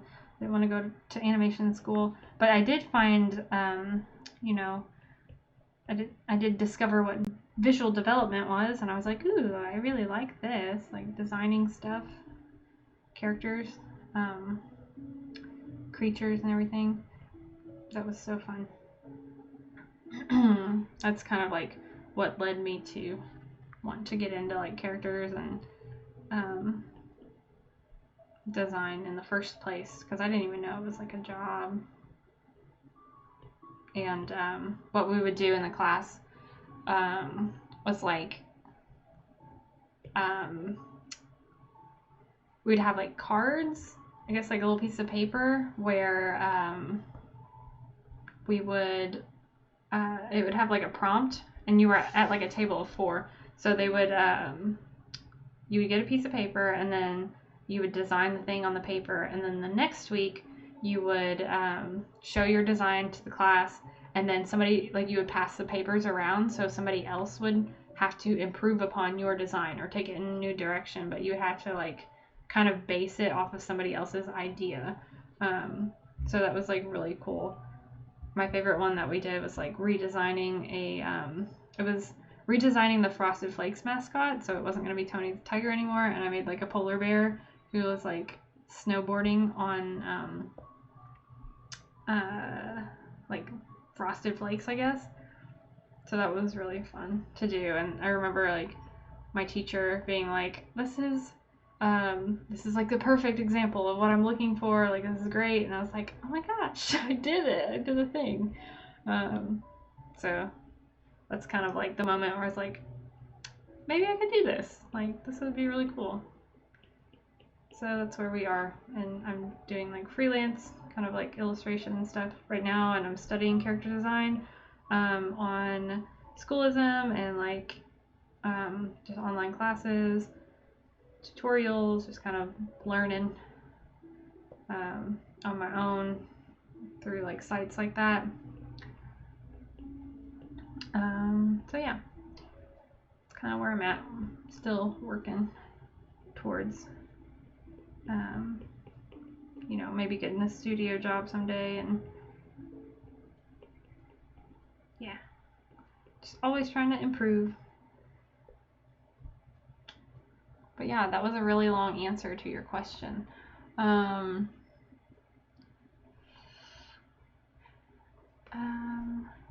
see. How long did it take to find your style? I mean, I guess like finding your style, I need to do a video on this, but it's like something that you work towards like your whole life. It's just like everything you do is like kind of moving you towards like your style, and it's like always changing.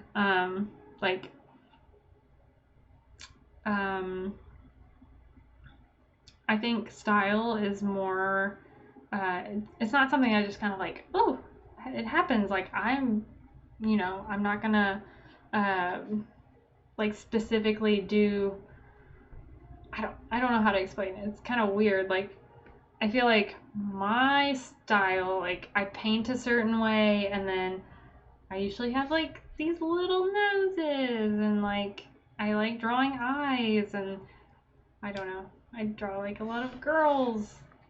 I don't know. Like style is really a combination of like your experiences and your like influences. So I think it's important to know what you're influenced by, to kind of like mold your art into something that you want to be your style.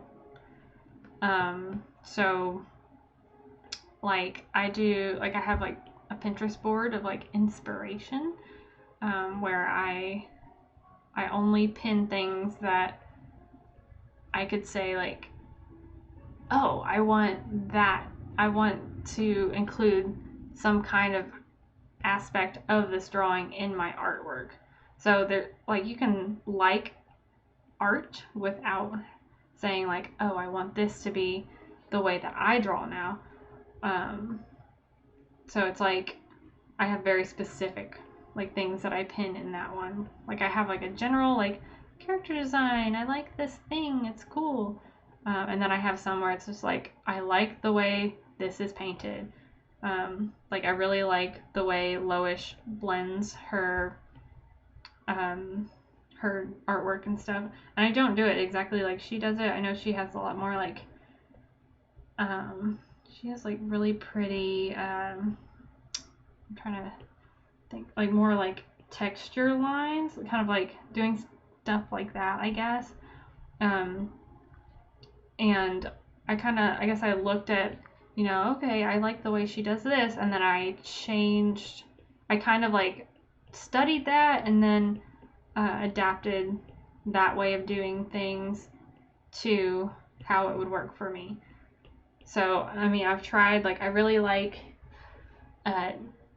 textured sketches, like ones that you see in like concept art books for animated movies, like I think it's Amy Thompson, her work.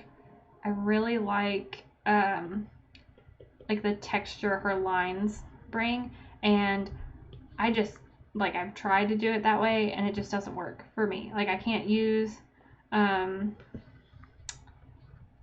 think she uses like an inking kind of brush, and like I've tried that, and sometimes it works out all right. Like, I think on my like fairy draw this in your style thing, it worked out all right, and that was me like experimenting with that kind of technique, but it doesn't feel as comfortable for me to do it that way as like doing this process that I'm showing you. So this is just kind of like me trying out, like style is just me trying out like a bunch of different ways, like doing master studies of other people's work, trying to figure out like what works best for me. And I'm not saying like, oh, I'm gonna, you know, look at one person's art and like completely do everything that they do. Like, no, that's not what style is. It's like a combination of like multiple influences. I would say to have like, you know, 5 maybe, like 3 to 5, because you don't want to like straight up just draw exactly like somebody else does. Like, you can say like, oh, I like the way this person draws their noses, and then you could try to draw noses like that, but you don't want to like draw your noses and your eyes and everything the same as this other person, and then like color the way they do, and like that's that won't like help you stand out. Because like I know, like I've seen some artists on Instagram where I can be like, I know that they're influenced by this person because their work is like super similar, like their technique and the way that they draw things, like shapes and stuff. Like, you can tell. I can see it in some people's work. So that's why you want to like try to study like multiple influences. So yeah, that's what I think about style. I'm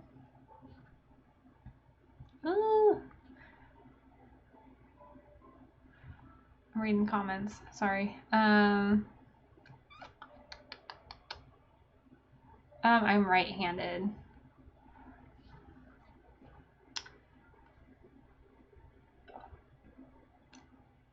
Does anyone still play 2005 Star Wars Battlefront 2?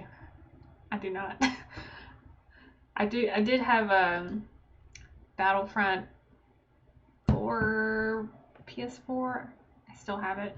I didn't play it very much, but I did take down an AT-AT, like with a drone strike or something, and I was really proud of myself, and I didn't play anymore.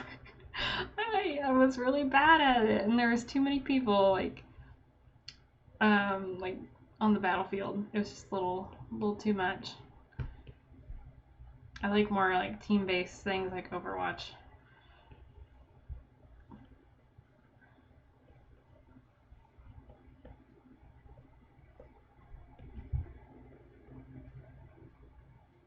We've come a long way. See, look at all those messy lines. And now it's really smooth. So I'm going to work a little bit more on her hair. I'm not going to completely clean it up. I want to be able to like mostly finish this so I can show you like lighting and everything. And and I don't want to spend too long on like very specific things.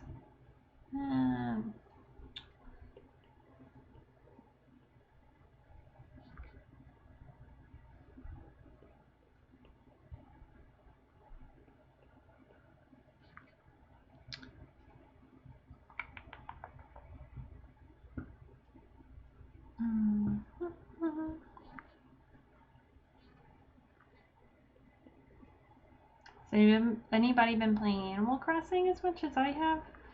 I've been playing so much. I mean, I have to like do work stuff, like draw during the day, but I'm always thinking about Animal Crossing. I played this morning, I played last night, always playing.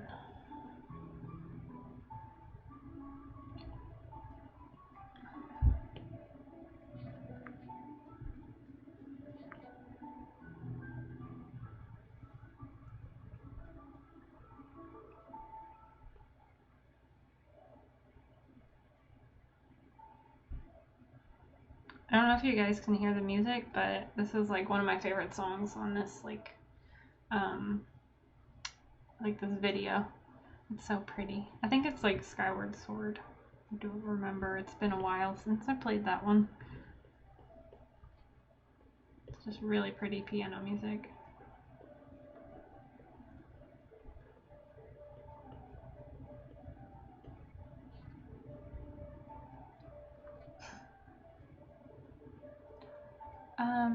How many villagers do I have? I have 5 villagers. So I started out with, who did I start with? Plucky the chicken. She's like an island chicken from like the GameCube games. And who else? Who was my dog? Oh, Bill the duck. So not a bad starting bunch. I need to draw them. I've seen people drawing their 2 starting villagers. I need to do a little sketch of them together. Which, I mean, like Bill is fine. Plucky's fine. I just don't really like think of them staying. So I would be fine if they left. I'll just say that. I'm not gonna be mean to them to make them leave. But we'll see how it goes. But I also have Bianca, who I invited to live on my island. Like she was like on another island. I think she was the first person I saw. But it was raining and she had like a little bitty hat on and a polka dot raincoat, and I said, oh my gosh, I need you to live on my island because you're too cute. So she lives over on my island now. And then I also have, what's his name? Oh no, I have Meringue, who I got randomly. I didn't see her on any island before, and I was so excited because she's so cute. She's a rhino with a little like strawberry for her horn, but her house is ugly, so like the inside of her house is ugly.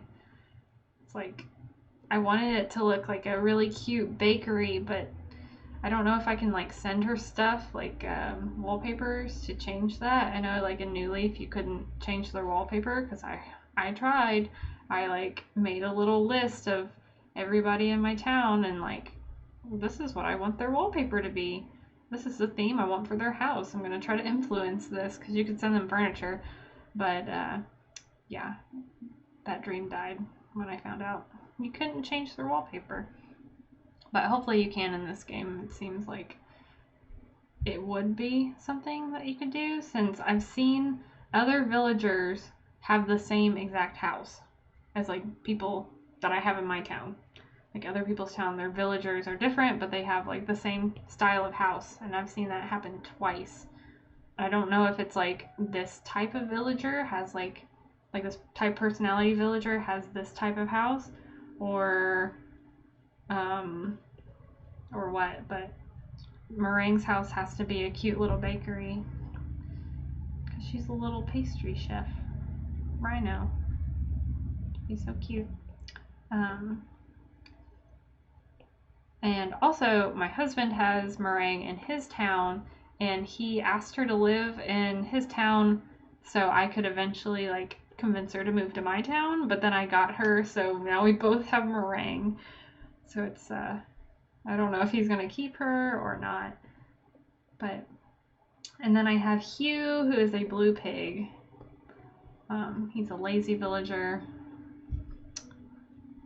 I'm not really fond of him either.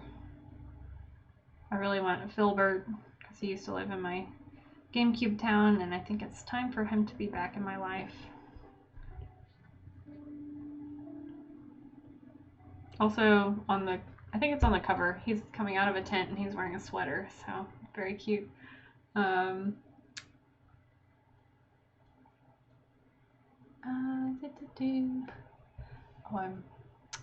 Let's see.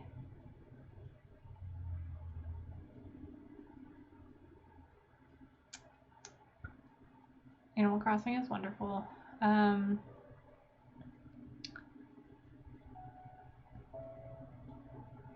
How are you very calm? Are you talking to me?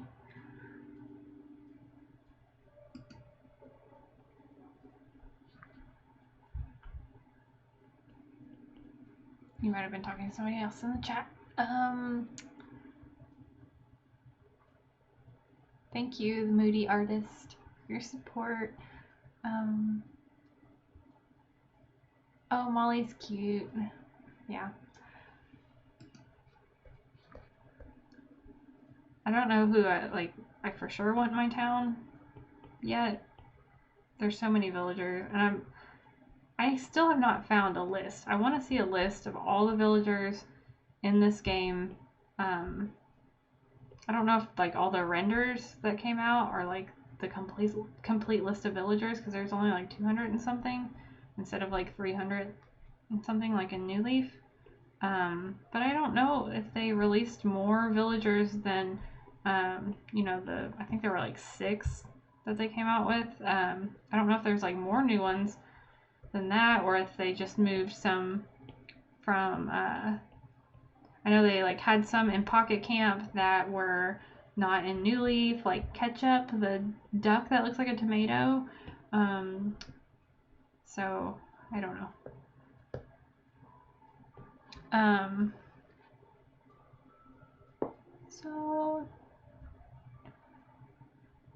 Oh, I give you calm vibes. That's good. It's my Zelda music in the background.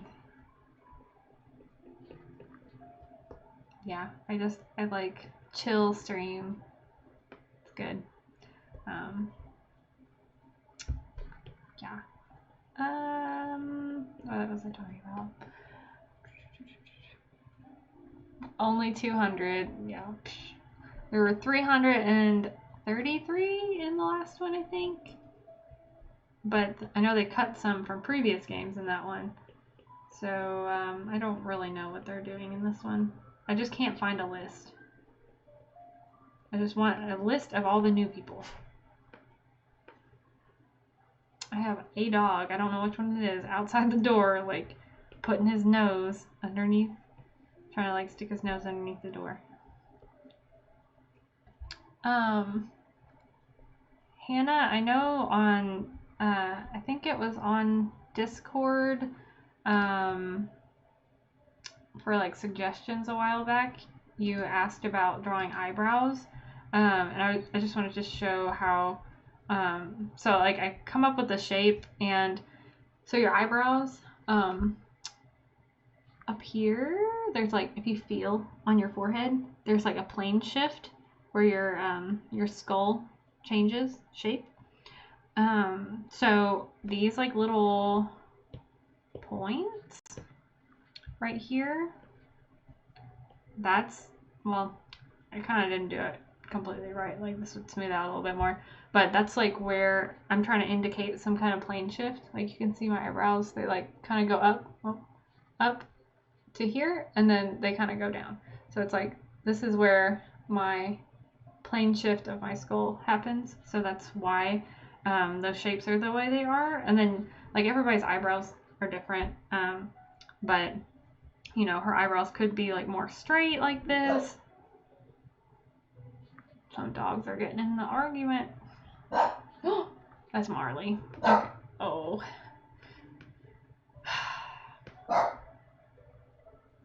Marley doesn't like it when Oakley like gets too close to his face, and they kind of spat a little bit. Anyways, yeah, eyebrow shape. So you like kind of pick your shape, and I fill mine in. Not these, I do fill these in, but eyebrows on the screen, I fill those in pretty much like solid shape. I am gonna move this a little bit over. So I fill those in, and then I take the same color for the skin tone. Like I usually do this in the cleanup stage. So I will take my brush and I will like lightly press to make like a fade, and it's okay if it has like, you see like a little bit of texture, but that kind of shows like they're not completely just drawn on there, like more natural brows.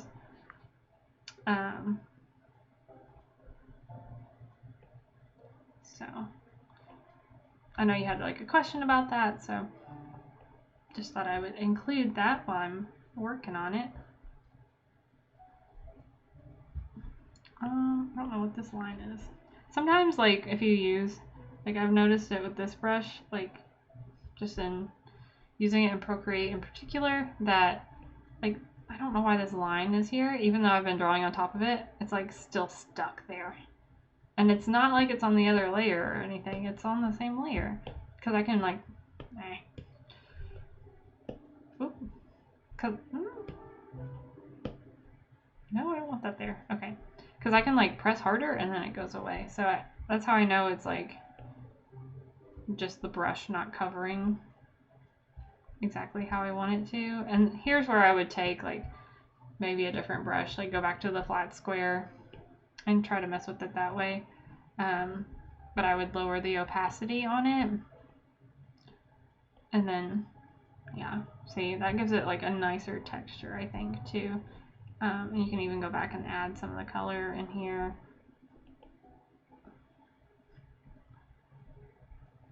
Let's see.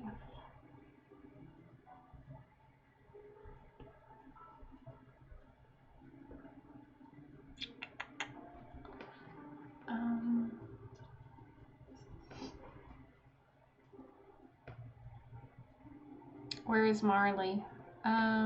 Marley's in the other room. He's in the hallway. I think they ate.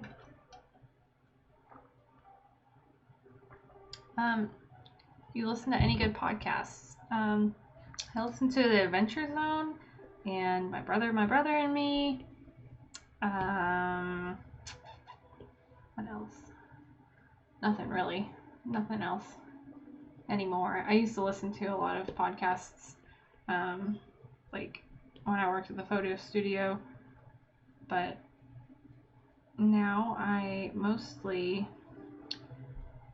listen to music or like listen to videos, like tutorial stuff, or like Game Grumps, or I don't know, like I'll listen to like Bobby Chew's live streams sometimes.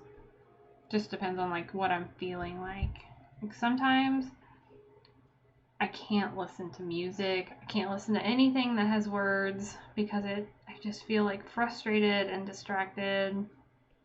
But like this stage of the drawing, this is like when I would listen to a podcast. I'm just kind of like relaxed and just kind of going through the motions and cleaning things up.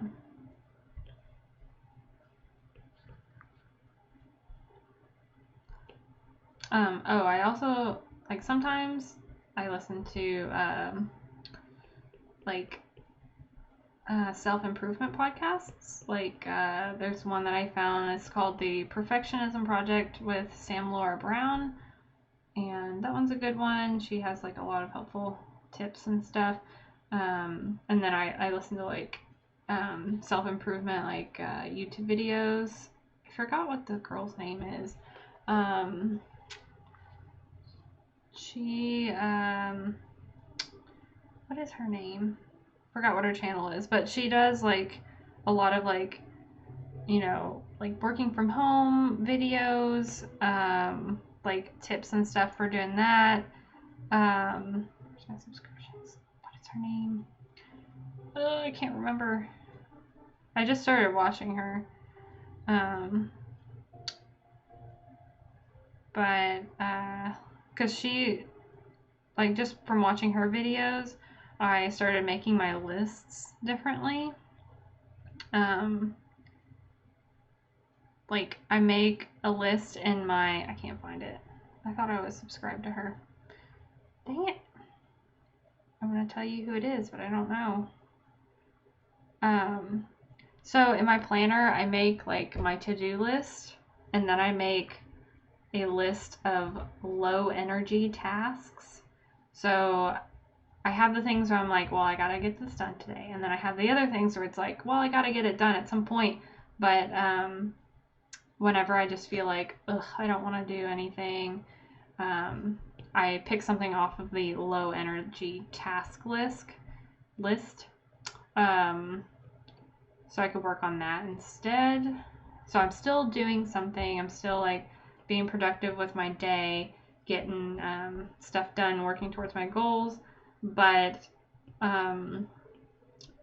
it's kind of giving me some time to like chill a little bit more. So like my low energy task things are like responding to emails and doing stuff like any planning things, like any like making Patreon content, like getting together like a speed painting, like making something like that up and like scheduling that.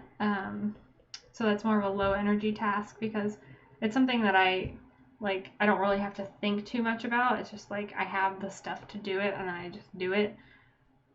But you know, sometimes like coming up with ideas for a drawing, sometimes it's like, oh, I don't want to do this, I'm like tired. So having like a low energy task list like keeps you on task, but it kind of helps your brain a little bit like relax. And then another thing that she was talking about was like doing like making a list. Like I have a notebook over here where like sometimes I like get off of task really easily, like I'll look at my phone too much. So I have like this list that I made where it's like, this is exactly what I did the entire day, like 7, 7:30, 8, 8:30, like every 30 minutes, because like I can't do an hour because I'll probably get off task, but I say like, this is how long it took me to do this, and like whatever. So I kind of like stay focused more since I'm gonna have to write it down, because if I waste my time, I'll write like wasted time looking at Instagram when I wasn't doing anything. Like sometimes I have to do stuff on Instagram, like, you know, make stories and things, or like write my post, and that's fine that I'm spending time on it because it's like doing something that I have to get done. But you know, just scrolling when I'm supposed to be working is not productive. And I mean, it's fine if you want to do that on your break or whatever, but I'm talking about, you know, like when you're supposed to be working on something.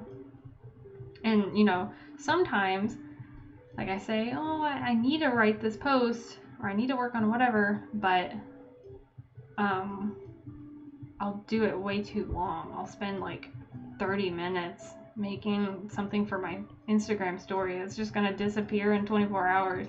Like, why am I doing this? This is wasting my time.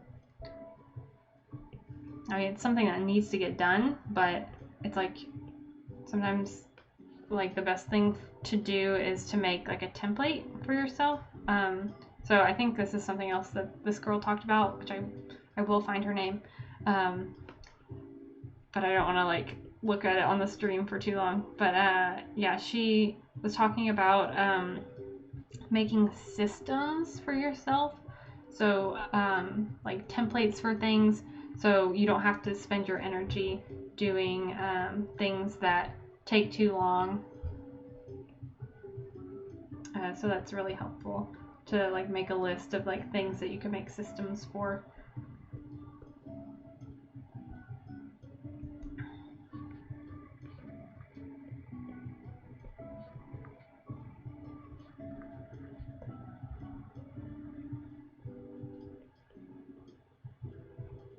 Okay.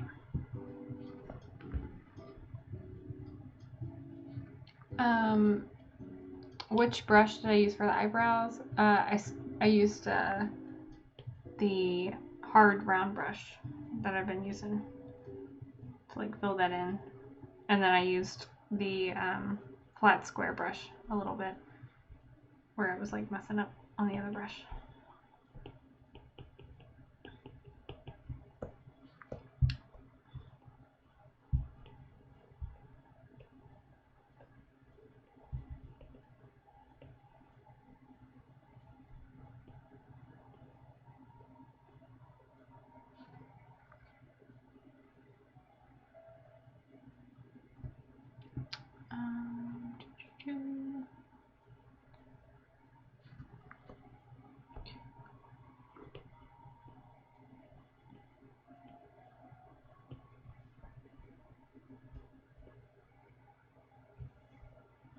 Alright, I feel like her face is like pretty far along. Like I've cleaned up quite a bit on her face. Like I said, you don't have to clean up everything.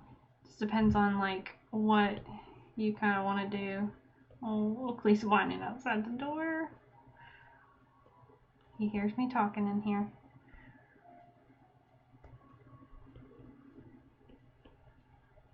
Okay, so you know her like little headband thing's pretty much done. Her hair up at the top is pretty much done. So now I'm focusing on her shirt and her hand, and her pigtails. So the pigtails probably won't take me very long, but this is where we've come from and where we are now. So yay, we're getting there. And really, like, more focus is going to be on her face. So I'm not going to detail everything out as much in her shirt and on her little pigtails, but I'm going to go ahead and hide these flowers since they're like overlapping. But yeah, I'm just going to fill these in and ignore the like strands of hair right now, and then I'm going to go back and add them. So I'm just going to like block it in like a shape.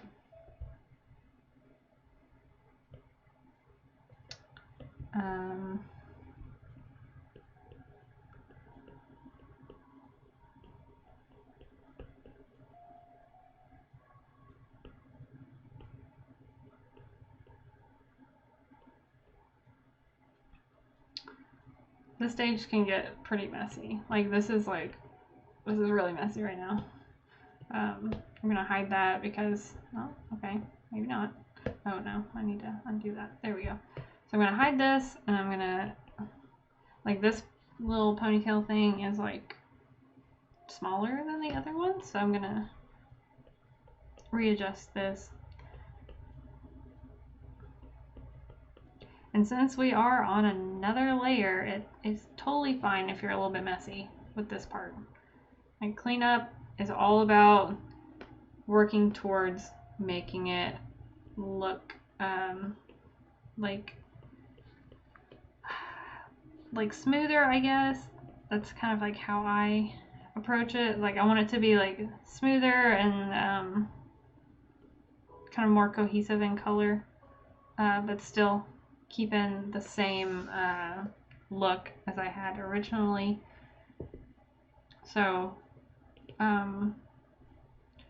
anything that you need to do to work towards that, like if you're drawing completely like on top of like this hand right here, it's gonna be like the hair's gonna be underneath the hand, but for now it's fine. Like it doesn't have to be super organized like the other steps.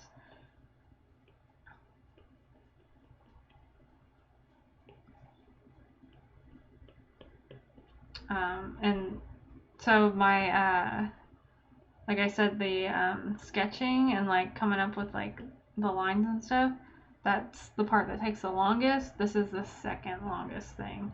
So like the adding color and you know, doing the base like kind of shading and stuff in here, like color variation, that usually doesn't take me too long. It's usually this part that takes longer, but this is like a lot more relaxing and less complicated than finding the sketch and what I want that to look like. We will go back and I'll erase. I'll kind of go in and clean that up later to get like a more clear silhouette.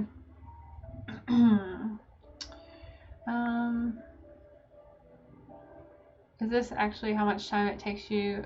Like this is a speed painting? Oh no, this is like real time. This is right now. The speed painting's gonna make it look like I did it really fast. So nope, this is like how long it takes me. It usually takes me like a couple hours or so to do this part. I mean, it's a little bit different since I'm talking and doing other stuff too. But generally it takes me a couple hours to do this.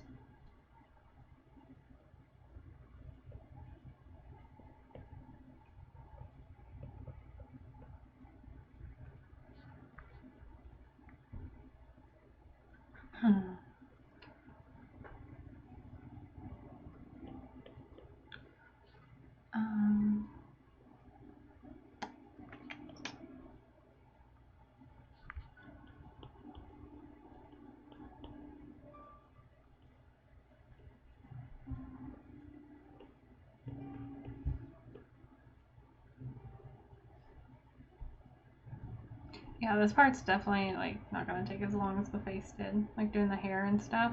And then we can move on to lighting, and I'll talk about that a little bit. Like it's not the focus of this live stream, but I will like touch on it a little bit.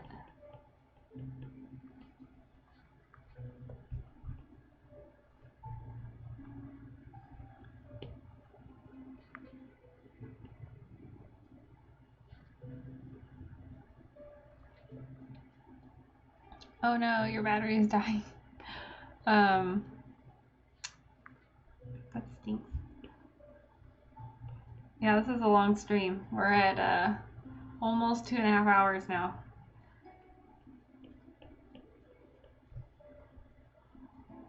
So I'm gonna try to finish this up. Yeah, I don't like that.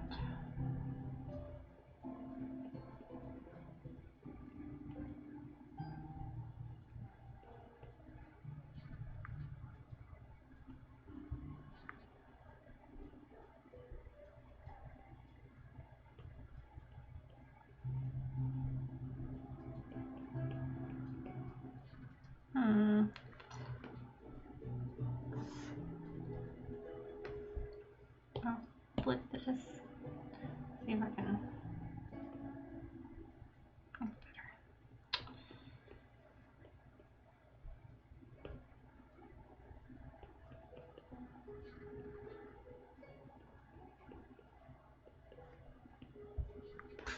There's like a bug. There's a bug by my face. It's like warmer outside, so I've got like bugs coming out.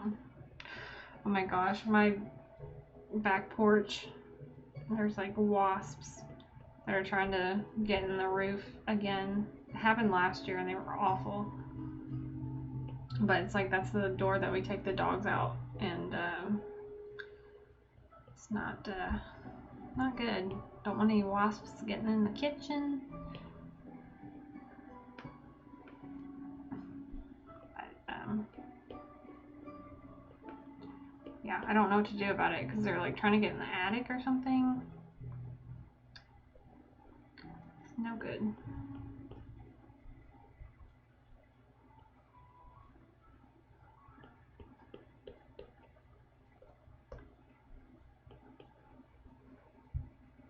I don't like this line right here.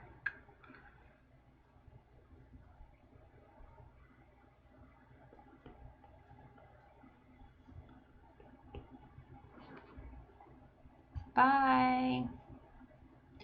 Do I do commissions for Twitch? Do you mean like what is it called? Like your, is it like little banner things? I don't know. I stopped using Twitch. Like I tried, and then I have like more of an audience on YouTube, so I said YouTube it is. We will just abandon the Twitch then. But I guess it's different if you're playing games and stuff. Oh, our playlist ended. Ah, we don't know what it's gonna be. Okay, more Zelda music is good. Yeah, I've done some emotes before, but like I just closed my commissions because they were open for a little bit, so I'm taking a break and I'm gonna do some art for myself and Patreon stuff. I'm gonna focus more on that right now, but I do have like sketch commissions open on Patreon, and like if you do like a sketch commission, if you join the sketch commission tier, then you get like the print and sticker club stuff too, so it's like a good bundle.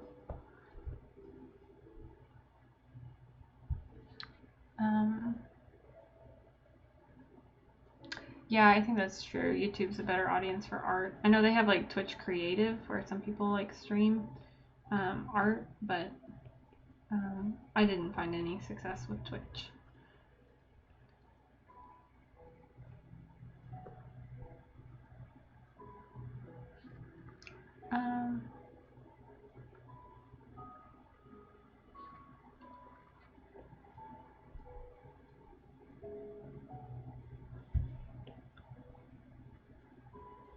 Will asks, not an art question, but can you post our cleanup versions on social media? Oh, that would be cool. Yeah. So you guys post them on the Discord, and I can share them either like in a post or I'll share them on my story or something. I think that would be really cool, to get like a big group thing together and like share what everybody did. Do I lay my iPad flat while I'm drawing or at an angle? I actually use this stand that I got with the XP Pen tablet that I have. I love this stand so much. I've been using it with my iPad, and it's been super helpful for like my wrist pain and stuff.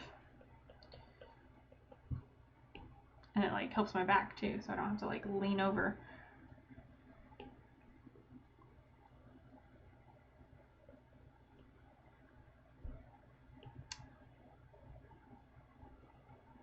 Okay, her hair's like pretty much done for now. I don't think I need to add much more to it. So here's like an instance where I would check this. I like the size of the pigtails. I'm gonna make a new layer, or I'm gonna come back to this one, I think, or maybe I'm gonna make a layer underneath so I don't have to like mess with the pigtails right now but I can block in the colors of her shirt. And this part won't take long. Pretty simple. Simple shapes for the shirt.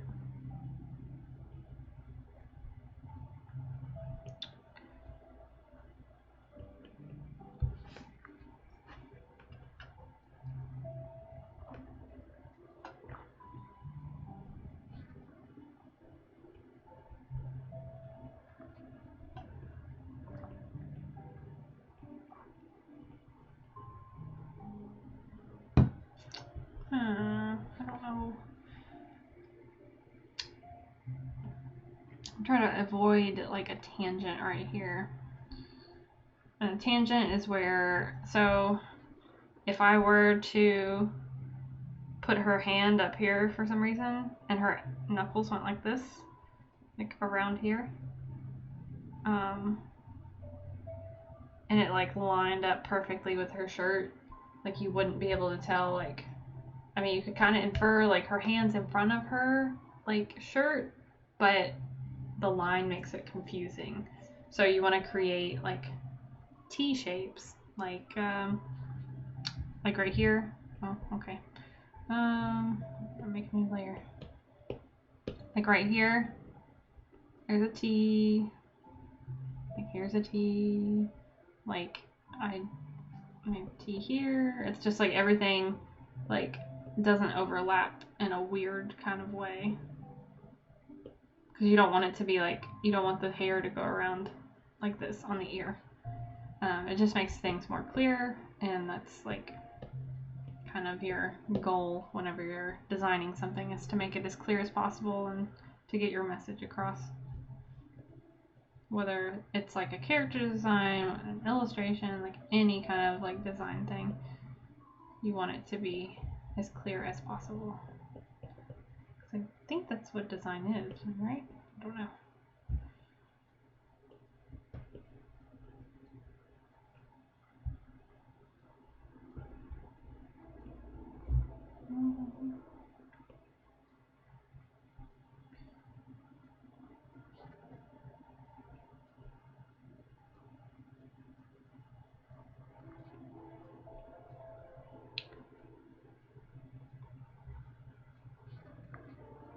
Let's see, I'm trying to figure out, so I'm just gonna make them the same on both sides. Okay.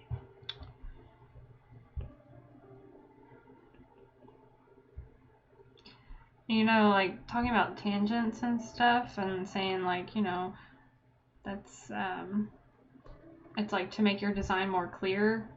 I guess that's kind of like what I'm doing in this stage as well. Like I'm defining it.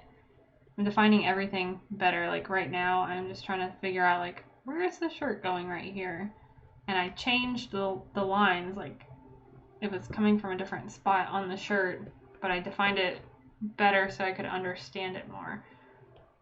So it's all about like making the design better. So I'm trying to figure out, so her shirt kind of comes down here.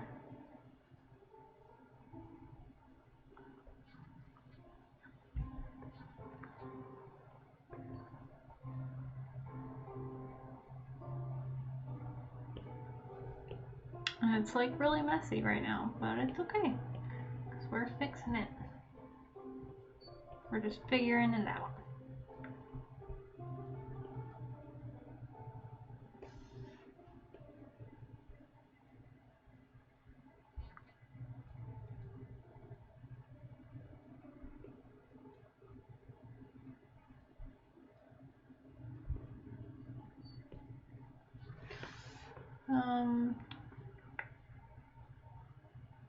Okay.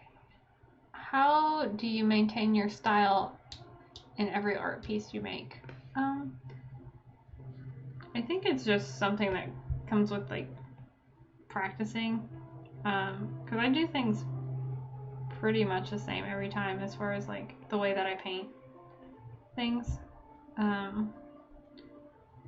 Yeah, I guess just like with more experience, it'll be more consistent.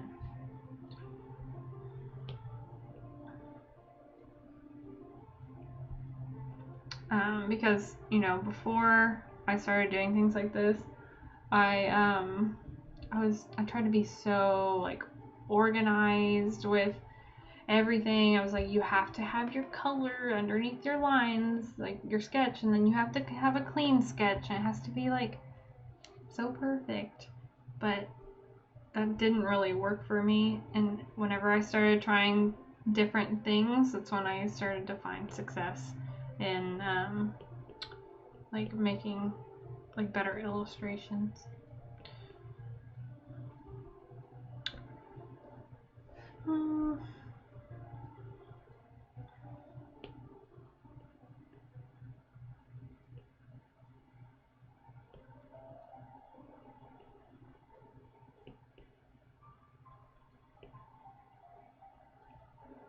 And sometimes I also like to go above, like a layer above all this stuff, and like pick a totally different color that I'm not working with, and then kind of check like, okay, so checking anatomy.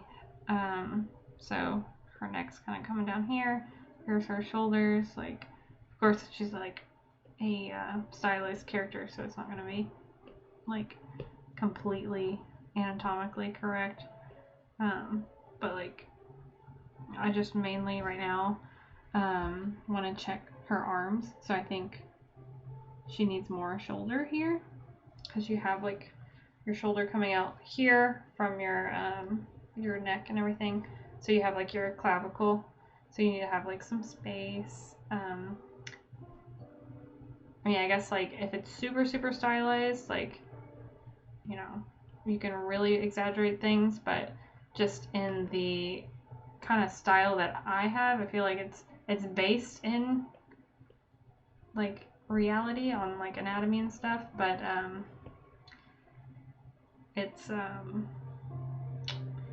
still stylized.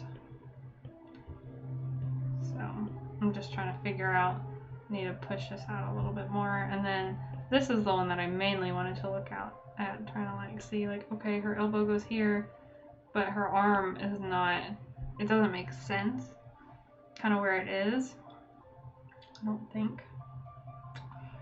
Let's see, so maybe some folds in here, and then her arm is like coming up this way, so I think she needs more arm and less hand, but I could change it to where maybe I push this arm out some more.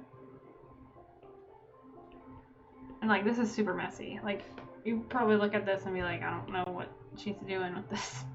But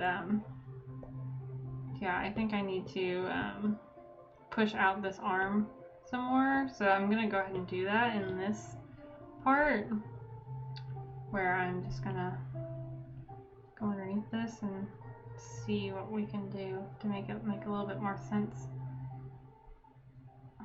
Because this is just me like messing around with this and trying to figure it out. So, thanks. I'm gonna hide this again and maybe play with some lines.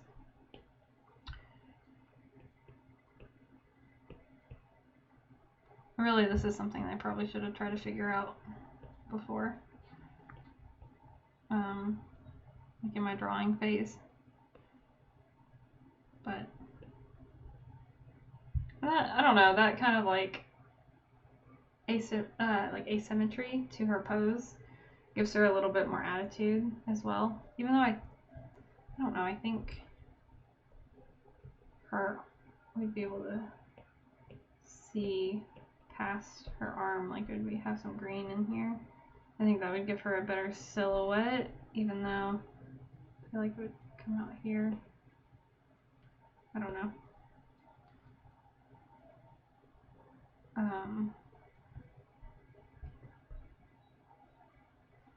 Something like that.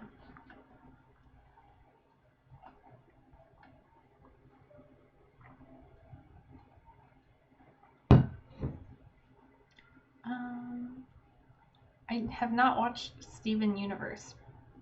I saw on Twitter that the finale was yesterday. I have not watched any of it. I've always heard good things about it, but I don't know. I feel like this looks better, even though it's like trying to figure it out. It looks a little weird. I think we're just gonna fudge it and leave it. Undo. I don't know. Maybe it'll look different later. See, this is what I was talking about as far as like working on the drawing more and making it more structurally sound. Yeah. I don't know. Maybe I'll like move it around with the liquify later. Once I like merge things, like duplicate and merge later, I can like always like move things around and see like if it makes a difference, but I don't know. And then like right here, it's kind of weird. I think that maybe looks better. I think we'll take some of this out.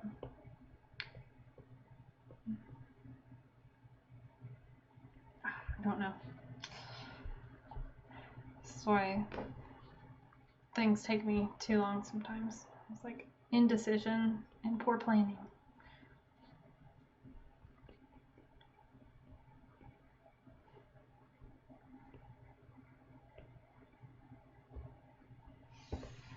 We're just gonna go with this. And I'm gonna add the other layer back because I like the shape of her hand here. It feels pretty natural. Even though we're gonna erase some of that.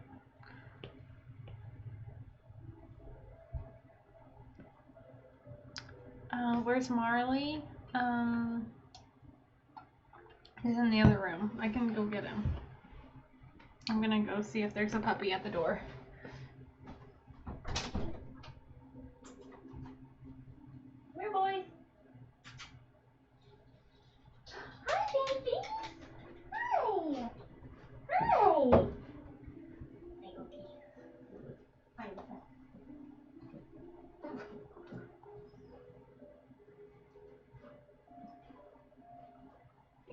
See you, Oakley. Thank you. Marley, do you want up on your bed? Come here. Come here, boys.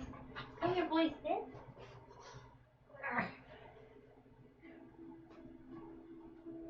Here's the big boy. Here's the big boy, Marley. Get my bed? Okay. Excuse me. Can I put Oakley there? Can you share your space? Can you share your space, please? He said, I don't want to. You want to share your space with this one? With this little boy? Can you share your space, please? Excuse me.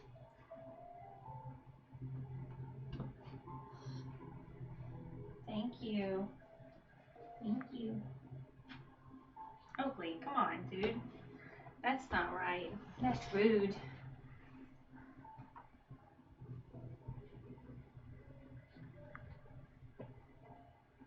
Being good, huh? You being good?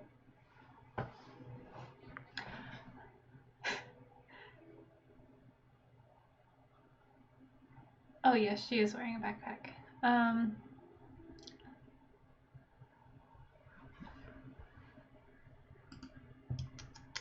Okay, I need to. Oop.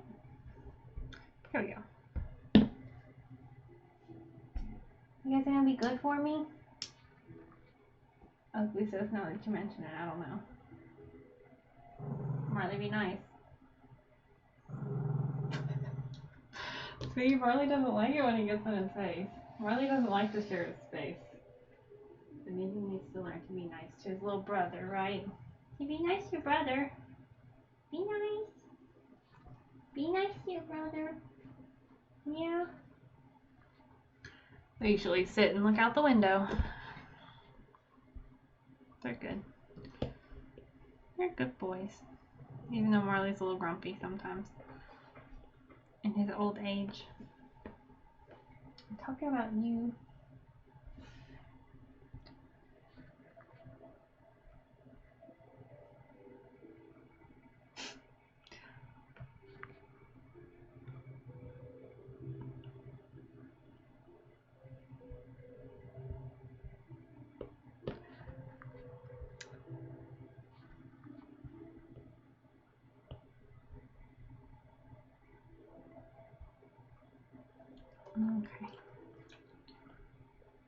we're going to try to finish this up soon.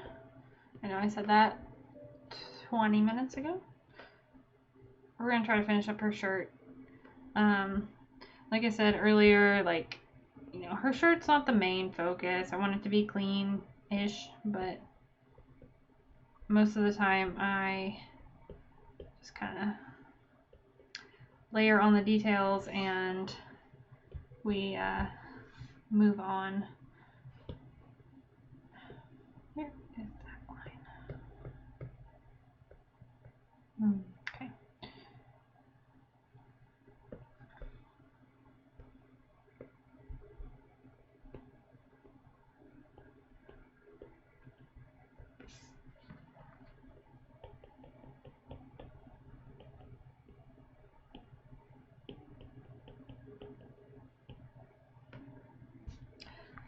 Thank you. I think we just hit 11K not too long ago, like subscribers. It like went up really fast like recently, and I think it's because of one of my like how to grow your Instagram videos. It's been like getting a lot of views, so thank you guys. I'm glad you like my videos.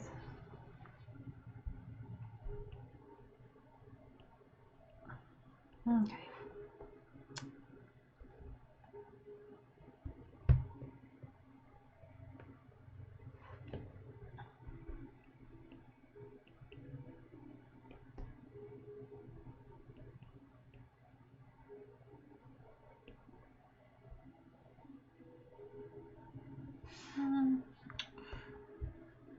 Need to erase this. Oh, nope, didn't want to erase the hand.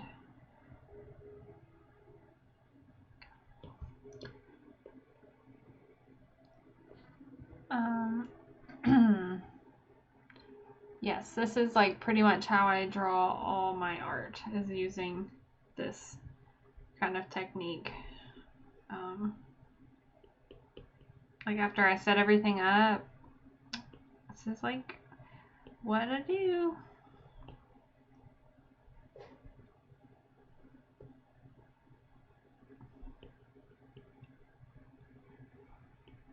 I did make like a written tutorial for this. I put it on Patreon. It's like a PDF file where I kind of like walk through the steps. Like I wrote everything down in like a clear and concise way to like reference.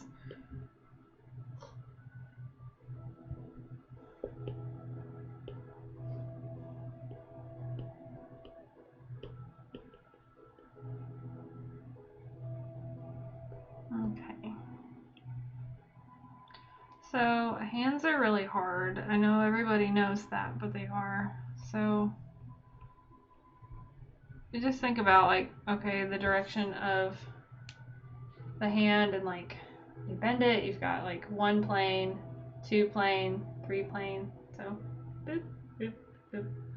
I guess it's 4. But you just think about how it's like wrapping around whatever object you're drawing. So I mean, that's wrong. This angle, I guess. So this is where the knuckles are. This is the back of the hand. And then really what I'm gonna do here, I'm gonna pick probably a color like this. No, that doesn't go. Maybe up here, I'm gonna pick this, and I'm gonna shade in the back of her hand, just like block out the shapes, really basic. Maybe add some of this base color back in here a little bit, because I want there to be a differentiation or whatever between planes. Like I want you to be able to tell like it's shifting planes with like shadows and highlights, even though there's not like lines there. I mean, it looks like a hot mess right now, but I in theory, it'll start to look like a hand once I start, you know, adding everything else to it. But it's basically like I'm sculpting out. Yikes, that looks bad. I need to look at my hand. This is what I do all the time. We're gonna flip the canvas so I can see it correctly. Oh, pretend I'm holding the bag. It's my hair. So I can see that this is supposed to be up here more. Oh, that looks so bad. See, that's all we have undo here. It's good. I'm gonna actually make a new layer because I'm gonna change this a whole lot. I have a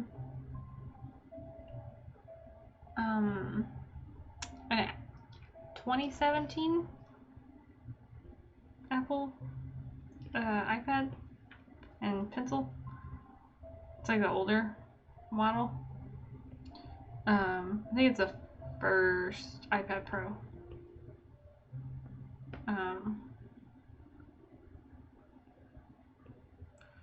So yeah,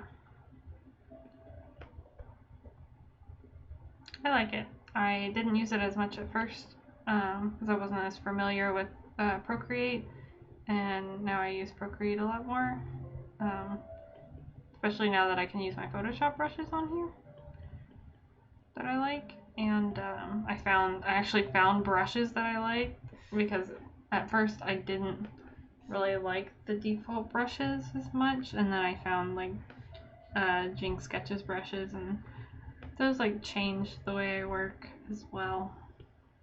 I actually enjoy sketching on here a lot more since I found those brushes. Her hand looks like very robotic right now.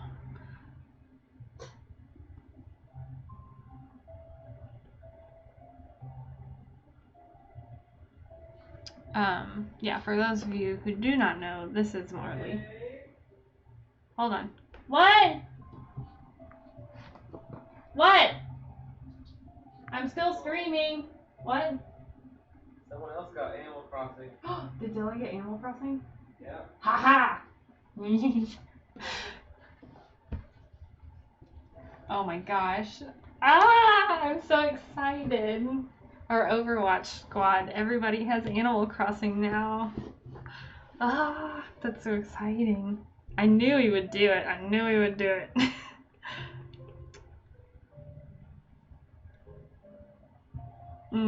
That makes me happy. I'm so excited. So excited to play more. I love it when other people get, haha, I see you, Michael. You you got Animal Crossing. You're supposed to be playing Animal Crossing, not watching me stream. You've got work to do. You gotta name your town.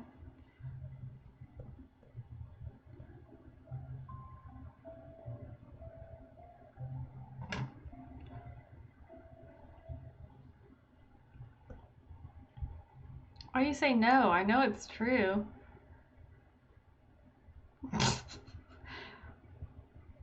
UPS chat now.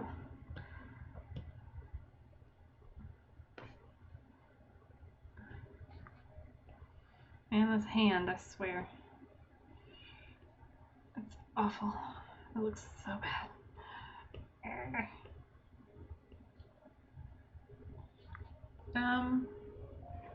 I really just need to take a picture of my hand and look at it. It's rough. It's very rough looking.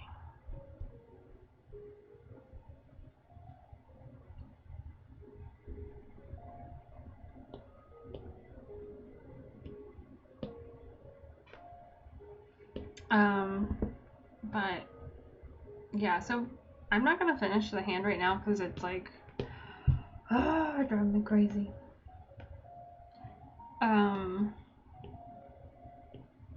So what I am going to do to show you guys what, so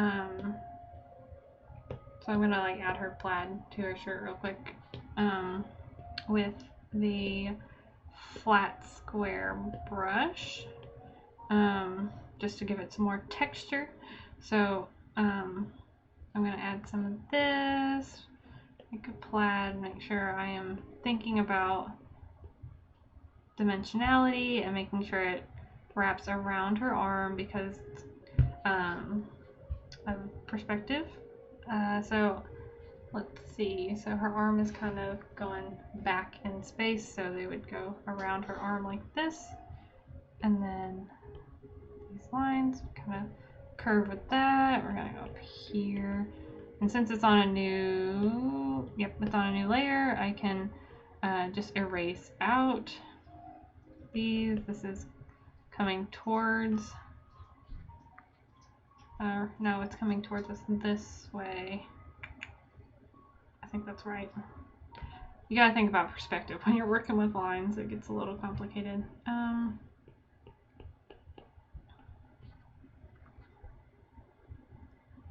think I'm probably gonna add some green color variation in there. Eventually.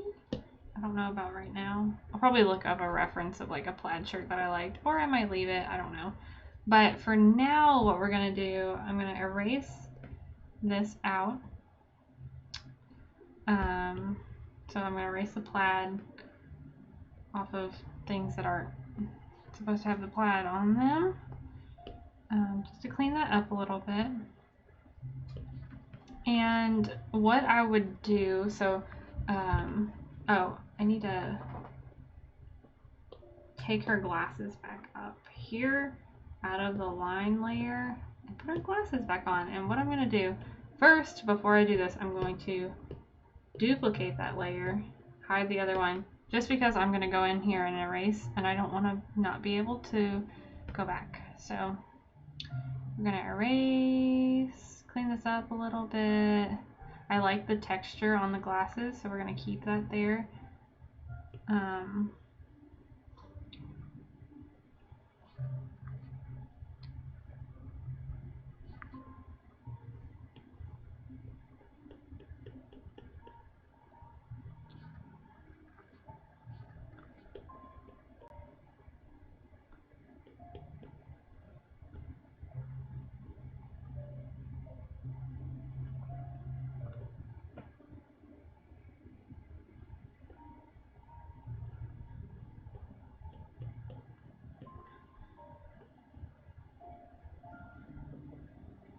So I'm going to go back in with the flat square brush and, oh, it's too big. Work on this a little bit.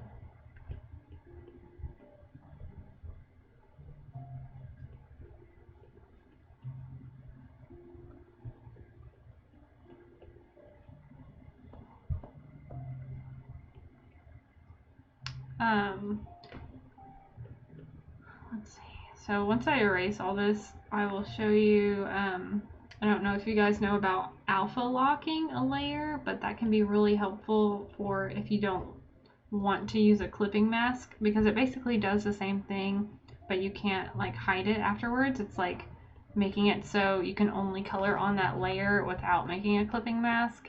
And I use clipping masks for like other stuff because I want to be able to go back and change the color of those things in particular, so it keeps it separated on layers. But if it's like the same thing, like if it's just a pair of glasses and I want to change the color of the lines a little bit, I don't need to do a clipping mask because it's a lot more simple than some of the other stuff. And I do see that her glasses are like a little uneven, so I'm gonna go and flip the canvas in a second and try to fix those.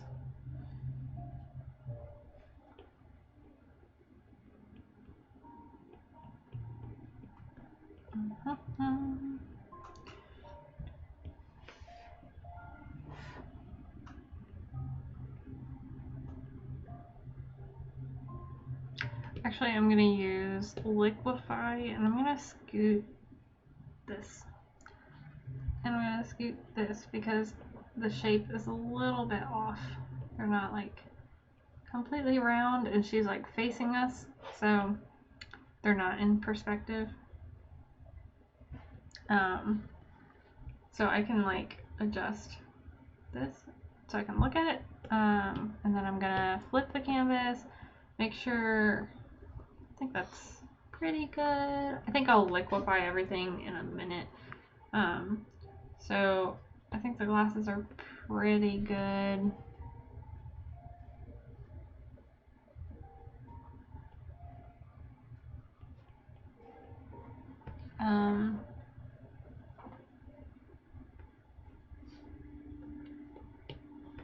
Does anybody have any more questions? Okay.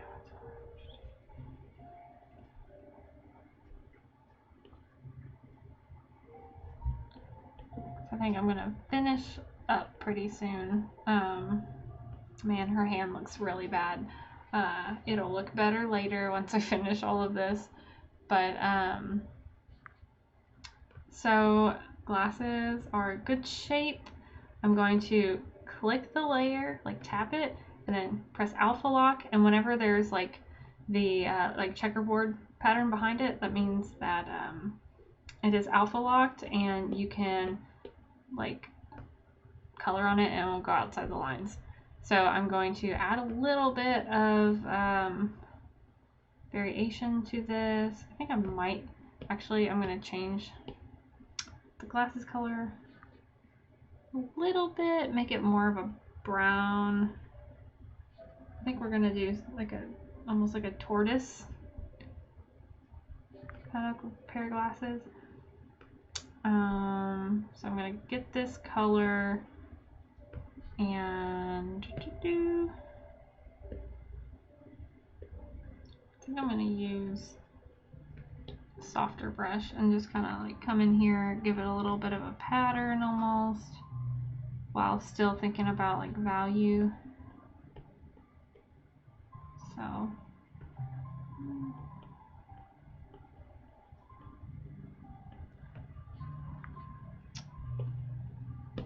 add some,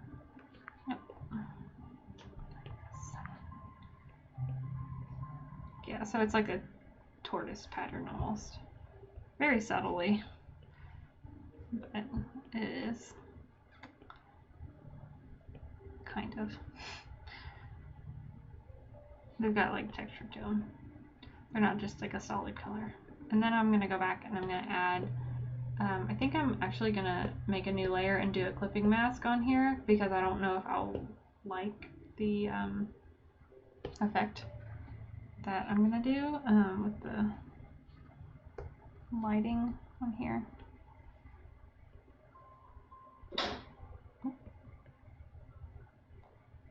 Okay, so that's okay. But since I didn't do this on the alpha lock layer, I can still like adjust it.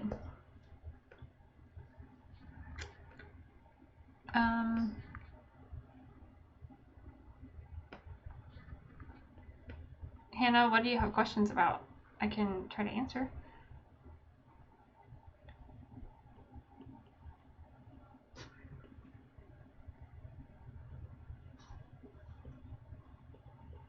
Is it the alpha lock and the clipping mask thing?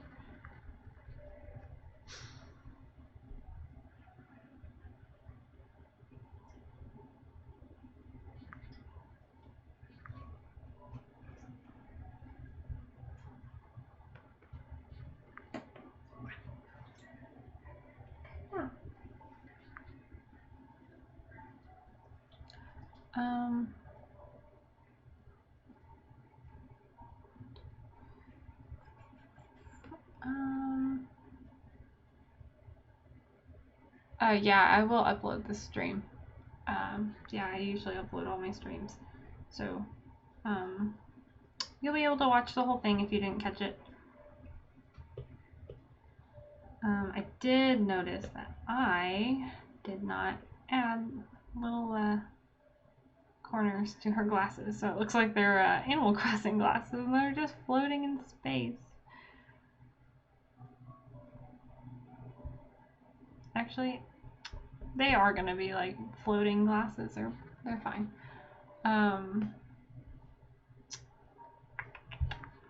So, okay. What I'm going to do, hopefully I can do this. So here's my, I'm going to name it cleanup. My cleanup layer. Neat. Okay. So all my cleanup's in here. It looks so much different now. Like, ignore her hand and her shirt because I'll fix those later. They need some help. But like her face and her hair, they look so much different just by cleaning them up on top with these layers. So I'm going to duplicate. So we've reached the max number of layers. So what I'm going to have to do is keep trying. Okay, it's not going to let me. So what I'm going to do is on the colors, I'm going to go ahead and merge these down and hopefully I can. So now all the colors on one layer. And then I'm also going to do the same thing for this. I don't even need, well, I'll take these away. Let's see if I can do it now.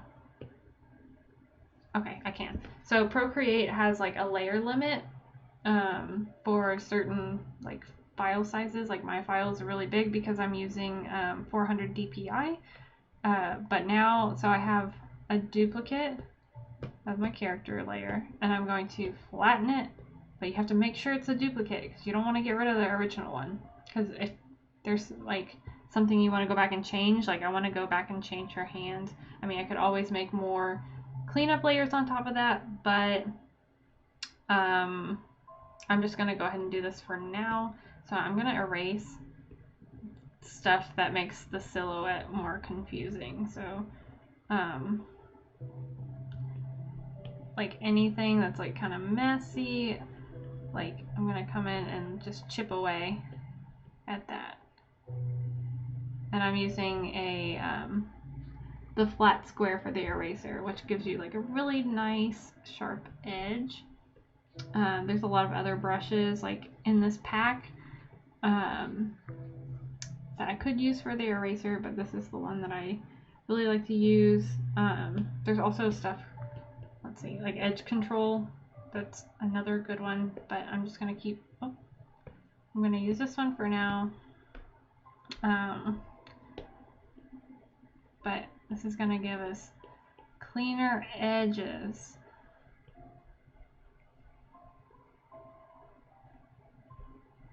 Like all this right here, it's so messy, but now it's, you don't have to worry about it because you just erase away. Oh, and if you do it too much, you can just undo.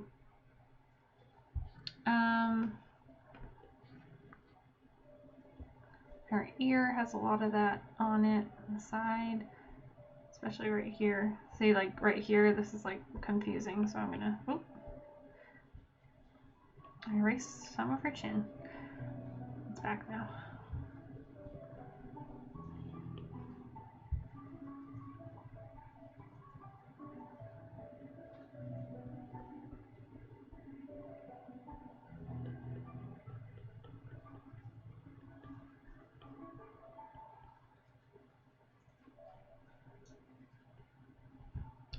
But yeah, that makes more sense now, because her hair is not going over top of her like ponytail holder.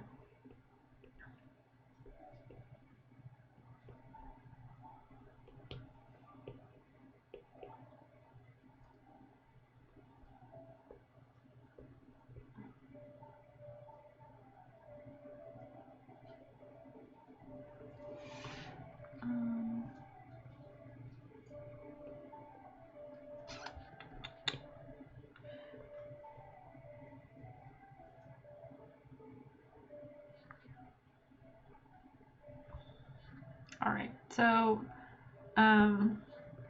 you can see like how much I kind of like took off of this. So you can look at our values, and what I normally do after I get that step done, I'll make a new layer, and then I'll make it overlay, and I like to do like a peachy pink color. And then I'll do like a softer brush, and I'll just kind of go in here. You can already see it's kind of like pulling out a highlight, but I think it's too orange, so I'm gonna take that away, and I'm gonna make it more pink. I'll try again.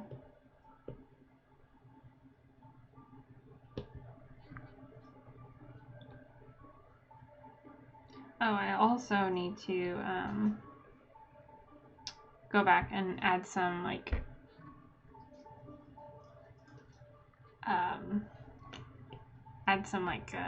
what's it called? Like lenses, there it is, to her glasses.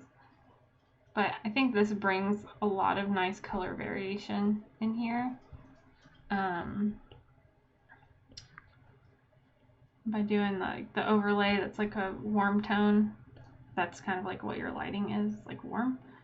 It's like I really like this kind of variation right here, where it's like the brown to the more orangey red. So I can like bring it in right here, and I don't have to worry about like going in and completely changing the color when I layer it on with this like overlay layer. And eventually I will think about lighting a little bit more. I think I'll do kind of a color scheme where or not a lighting scheme where the dappled sunlight is like on her, but for now, since I'm not completely done with this anyways, we're just gonna I'm just gonna kind of show you basically what I like to do. So just add a little bit of color variation here, and then if you have a warm light, you're gonna have cool shadows. So I'm gonna do like a purple in here, and like that, just that little bit of purple for me, like it completely changes everything. Like I think it looks really nice against warm palettes.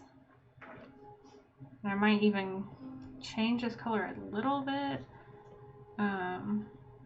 Like I'll put it down, and then we will go to no, I'll do hue and saturation, so I can make it like a warmer purple or like a cooler purple. I kind of like this color, so I like that. So I'll take that, and then I'll also like put it underneath of her bangs. Erase this out.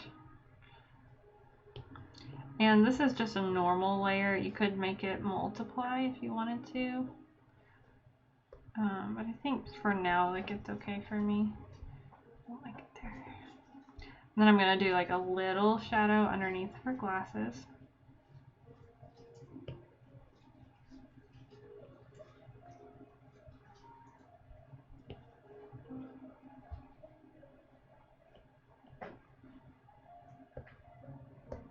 And then eventually, like it'll be, you know, on her hand or whatever.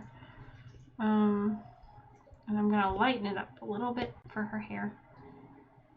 Actually, I think I will make another layer and set it to multiply.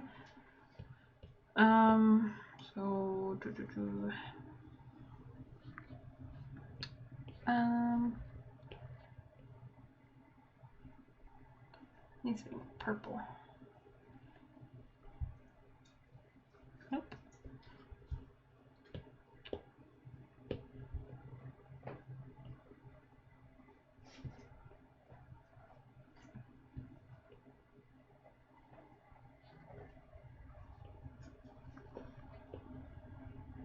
Oh, I needed to put some shadow underneath her nose too.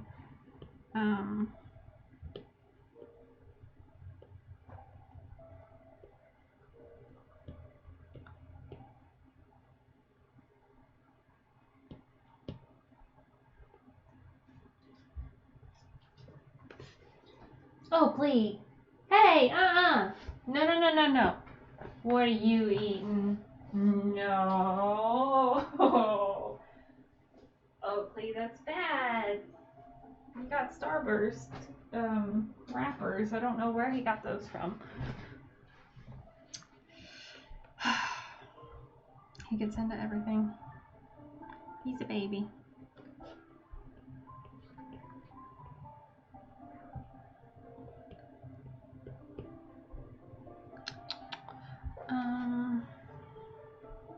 If anybody has any questions, now's the time, because I think I'm going to finish up here. So please ask your questions.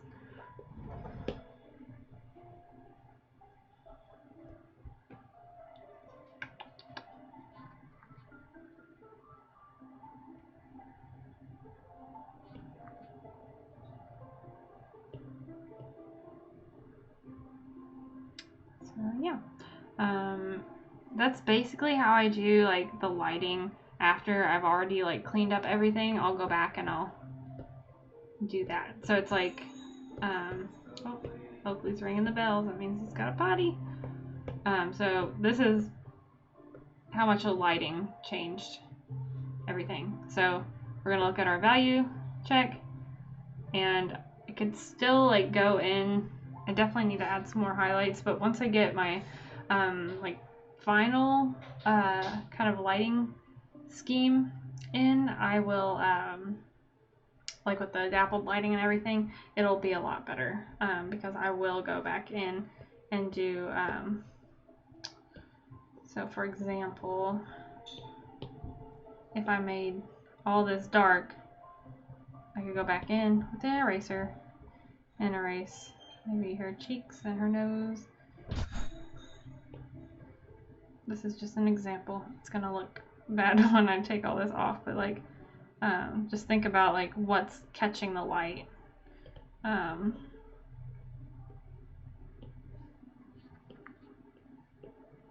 maybe her shirt is a little bit, probably not that much of her hair, but you know, example. So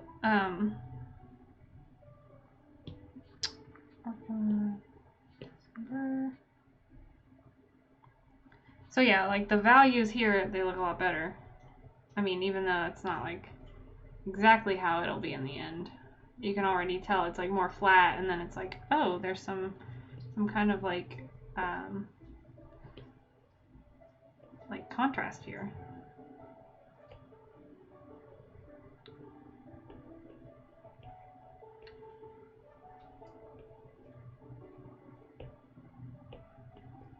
So yeah, basically, even though it's not perfect, it'll be different later.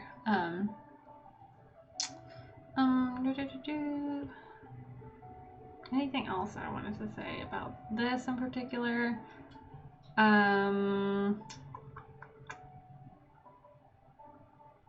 What's I gonna say? I mean, after lighting, like I just do like add noise and stuff just to finish it up. But oh, I did want to put her glasses on there. So glasses, I usually go and I fill them. Oop, nope, too big. Fill them in like this, and then I'll set the set it to screen, and then just lower the opacity so it looks like you're wearing glasses now. And you can always go back and you can kind of erase out some of it. So it looks like there's a tiny bit of glare on the glasses. So yeah, she's wearing glasses now. The contrast is not as much on my computer. Like, it's not as high. Like on the iPad it looks a little different. But yeah, I'm gonna wrap up with a couple questions and then I'm gonna go.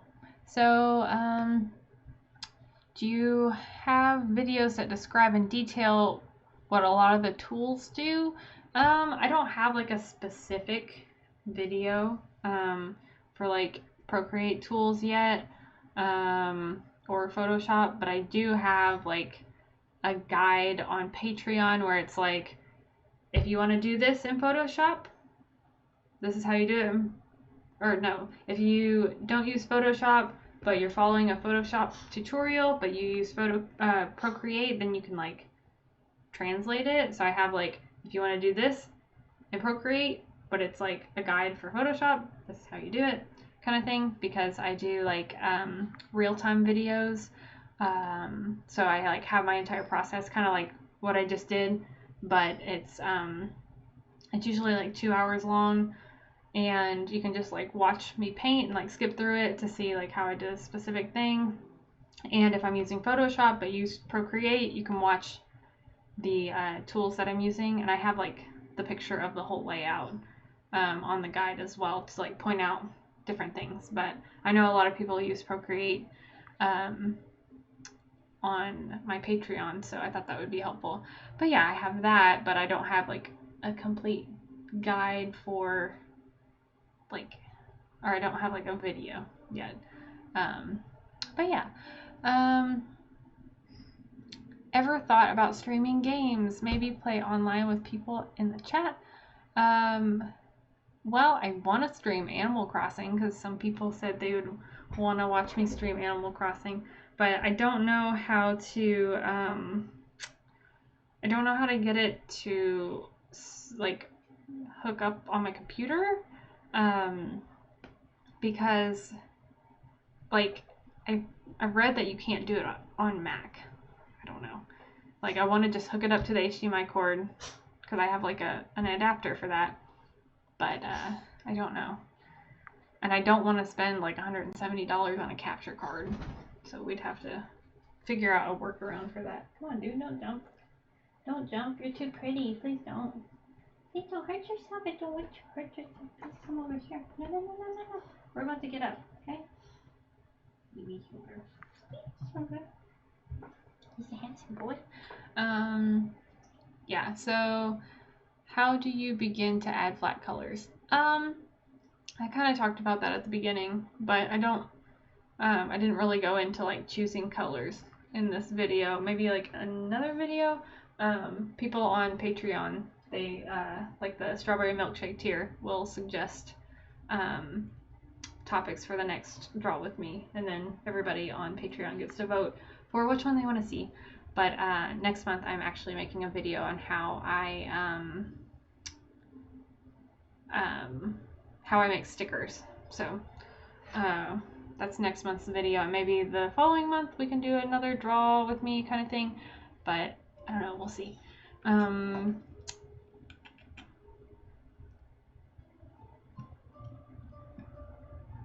I do need to make a video on how I use masks and everything.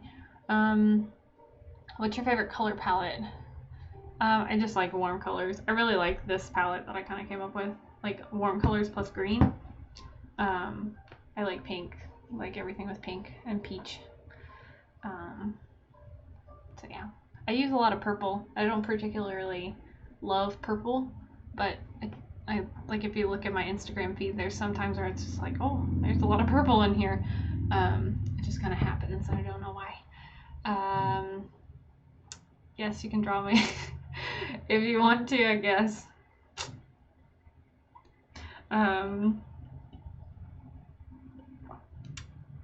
Let's see. I think that's about it. I'll wait like one more second and then we can wrap up.